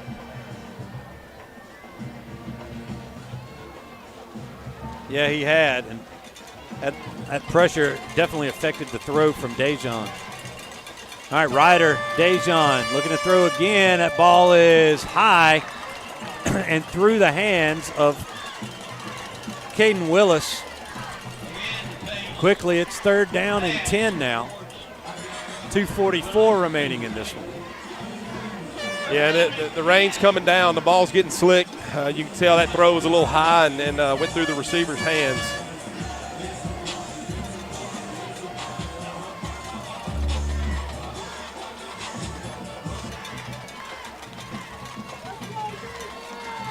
All right, 3rd down and 10. Dejan looking to pass, and it is broken up. Try to get DePriest on the little in route, and that was Jacoby Collins breaking that one up. Once again, a 4th down coming up for the Rebels. And what do? Do you play coverage or do you bring pressure? You know it's a throwing down. I mean, it's 4th and long. You don't want to get caught in a blitz, though, with the screen. That's right. Your defenders are at the quarterback if he can get it off. 3 down linemen for the Tigers. And that ball is through a lot of people's hands. It went through Carter's hands and Dupree's hands, and it falls to the turf, incomplete. And the Tigers take over on downs once again, basically at the same spot they fumbled it. Yeah. The 26-yard line, 2:36 remaining in this one, and they're up 13. Yeah, and right here, you got to get Nichols in the game. Talk to him. Look, 2 hands on the ball. Let's finish this thing out. 2:35 to go. All you need is a couple of first downs, and West Monroe's got 2 timeouts or 1 timeout. They got one timeout left. So get a couple of first downs and really take it to the house. Tigers with Nichols in the backfield. They're going to have they're looking at the play clock. It's going to be a delay of game. Yeah, they didn't even get out of the. Yeah, I mean, what is that? I mean, that 25-second clock. They're going to say delay a game against the Tigers, and the Tiger coaching staff is not happy. It should reset to 40 on the change of possession. Yeah. I think it was started at 25. It did. And we were still on the sideline. Well, they backed it up 5. Now the ball's at the 31, first down and 15, but they're going to talk about it. They're going to radio up to the booth. All right. No change will be made. It's going to be first and 15, and the play clock is started. No penalty on the play. Yeah. All right, first and 15. Tigers look to the sideline. They do have the clock's not going to be a problem on this one. They hand it to Nichols, and he pushes forward. He's got some of the penalty yardage back. A gain of 4. West Monroe is going to take a timeout, as I think the official blows the play dead. Oh, it was Thomas. Yeah, Thomas's helmet comes off. He gets replaced by Mason Hart. So now the clock's running. Okay. So West Monroe didn't take a timeout. 27. So Campbell will be out for a play. The Tigers going to have to get to the line here. 8 seconds on the play clock. There's the snap. They hand it to Nichols. He avoids one tackler, and he's pushing forward, and he gets out of bounds, though. That pressure, he couldn't really go down. He had a lot of pursuit. I'll give him the benefit of the doubt on that one, but he's going to go out of bounds. Where do they mark it? At the 20-yard line. Or the 21-yard line. Yeah, they say the 20. It's right at the 20. Third down and 3. Oh, maybe 4. Got to get this right here. Clock stopped with 2:01 to go.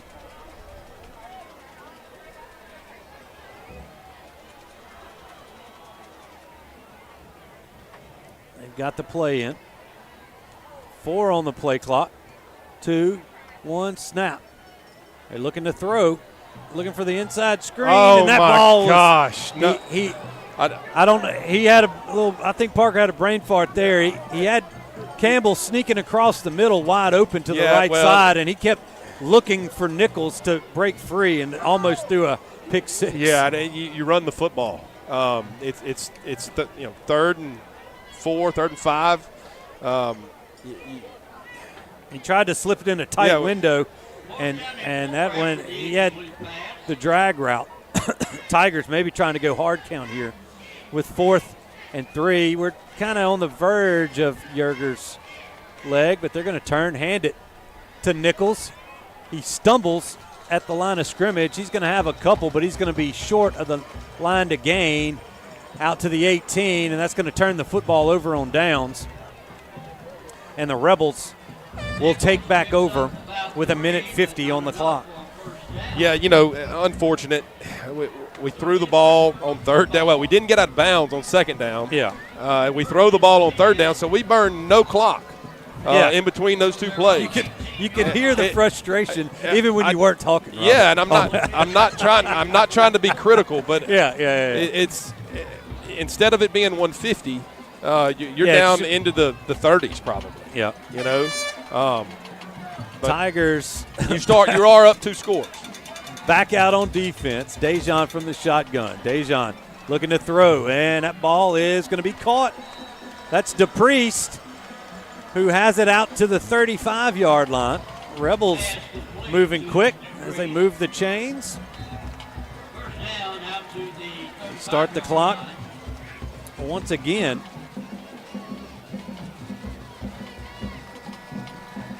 Dejan looking to throw, going deep, and they've got a man. He slips. That's Davis.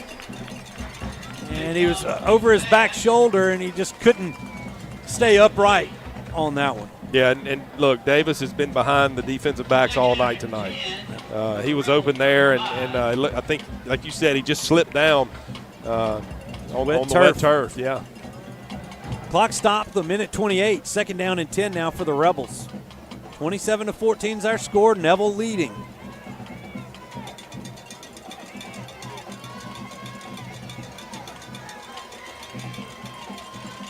Dejan once again looking to throw. Goes quick, and that ball is going to be caught by Davis right at the sticks at the 45-yard line. That'll move the chains and stop the clock momentarily.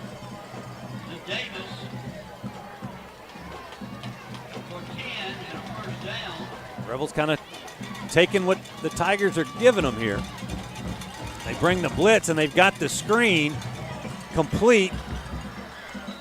Believe that was DePriest again, and it was.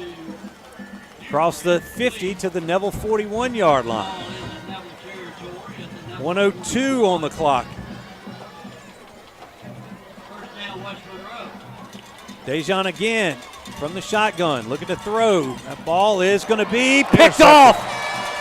Cam Riley jumped the route, and that's going to do it. Yeah, heck of a play by Cam. I mean, he showed up when we needed him. He's a senior leader on this defense. Couldn't ask it to happen to a better person. This whole night we've been without Robert Graves, who Coach Collins continues to say is the best defensive player on that side of the football field. And you had some guys having to step up. You've seen it here tonight. Yeah, Max Carter. Max Carter had a pick right there. Cam Riley, who's done this all year long, but comes up with a pick, and the Tigers can kneel this one out.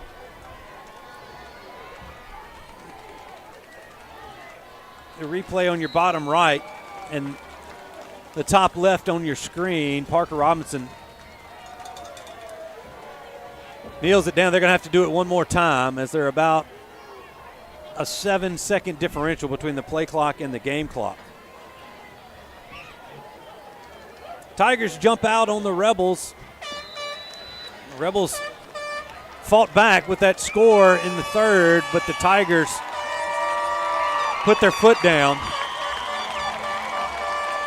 answered the score, and they're going to win this one 27-14. Robert, it was a heck of a football game. Yeah, defensively, I mean, give Coach Wise credit. Wise, yes. I mean, look, he had this defense ready to play. They scored on a turnover with a short field and a long touchdown on a third and about 9.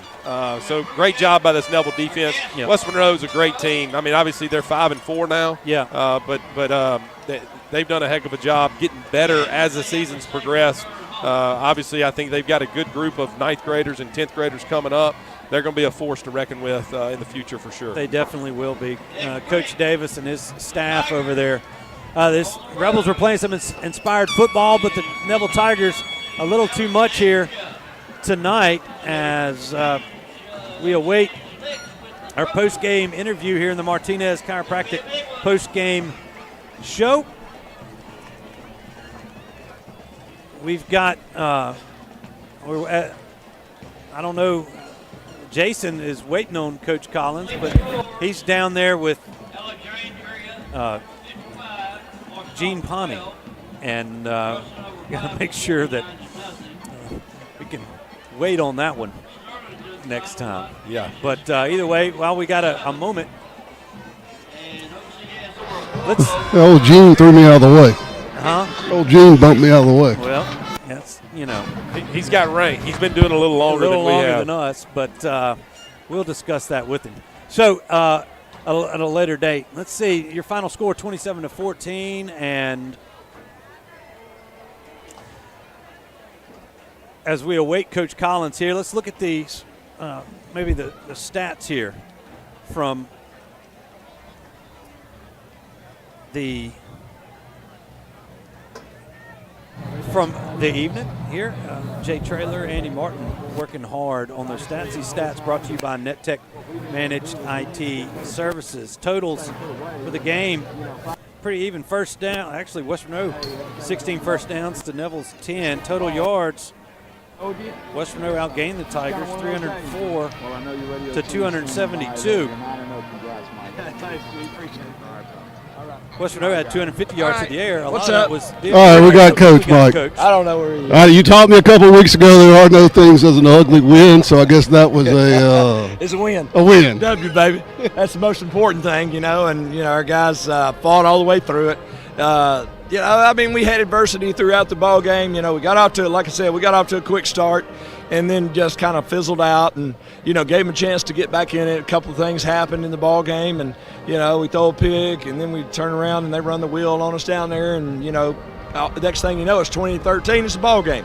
And, I thought the second half we were going to come out and be able to do some things, and we didn't do it. We didn't execute very well. The one thing about it is we just got to go back and go to work, man. I mean, it's a tough district. I mean, it's just tough. That's what it is, and you're going to be in these kind of ball games every week. They came with their A game, and we won the ball game. That's all that matters. And Ash, big winners over Ouachita tonight, like 48-12, something like that. So shows up a district showdown next week down in Alexandria. Well, there we go. Yeah, we look forward to the challenge. There you go. Thank you, Coach. All right, thanks, Jason, and thanks, Coach, for giving that. Tigers finished the night with 144 yards on the ground and 154 through the air. Parker Robinson was 12 for 22 for 154 yards. I go to the box score. Dejan Eddie 20 for 42 for 250 and a touchdown. He did throw those two picks. Robinson 12 for 22, as I said, 154 and 2 touchdowns. Tiger defense was salty, limiting the Rebels on the ground. Their leading rusher was actually Willis, the fullback, with only 28 yards. Jalen Nichols had 18 carries for 86 and 2 touchdowns. Trendon Dumas had Tard Ashley Lemons had 6 carries for 23 yards. Receptions for the Tigers. Had a couple of Trendon Dumas, 3 catches for 59 yards, and then Thomas Campbell had 2 catches for 53 yards and a touchdown. So that's going to wrap it up for us up here in the press box. Before we do that, let's maybe look ahead a little bit. Ash, Neville, 2 undefeated teams, 2 of the top 2 teams in the state right now in any classification. They're going to be battling it out in Alexandria. We'll have it for you right here on the Neville Tiger Network and Sunday 98.3 next Friday night. Yeah, I've watched Ash, watched the game against West Monroe. They're a good football team. They got a really good quarterback. They got a great running back. They're solid on offense all around. They're kind of like us. They execute defensively. They've given up some points, but they seem to do what they have to do to get stops. And obviously tonight holding Ouachita to 12 points was a big feat. So going to be a great game. It's how you expect it next week. And as far as this game, I mean, this is exactly how I thought it would be. Neville's defense stepped up and got the stops in the second half when we needed it. And the offense, we hit a big play. I believe it was on second down. Parker throws a long ball to Dumas. To Dumas, and we get the drive going. We kind of had sputtered coming out of halftime. So good to see the offense get going. We're going to have to run the football better against Ash. And the good thing is this victory – I believe gives us the number 1 seed in the non-select playoffs. It should solidify the number 1, possibly number 2 at the most. But the Tigers should have a bye in that non-select playoffs moving forward in a couple of weeks. But one more game on the schedule. The Tigers move to 9-0 and 4-0 in District 258. For everyone involved with our broadcast, Justin back in the Sunday 98.3 studios, and all of our students we have up here with us on the Neville Tiger Network. For Will Anders directing things, Jason Ewing on the sideline, Robert Lane on the color, I'm Stewart Shelby saying good night from Bill Ruple. Tigers win 27-14.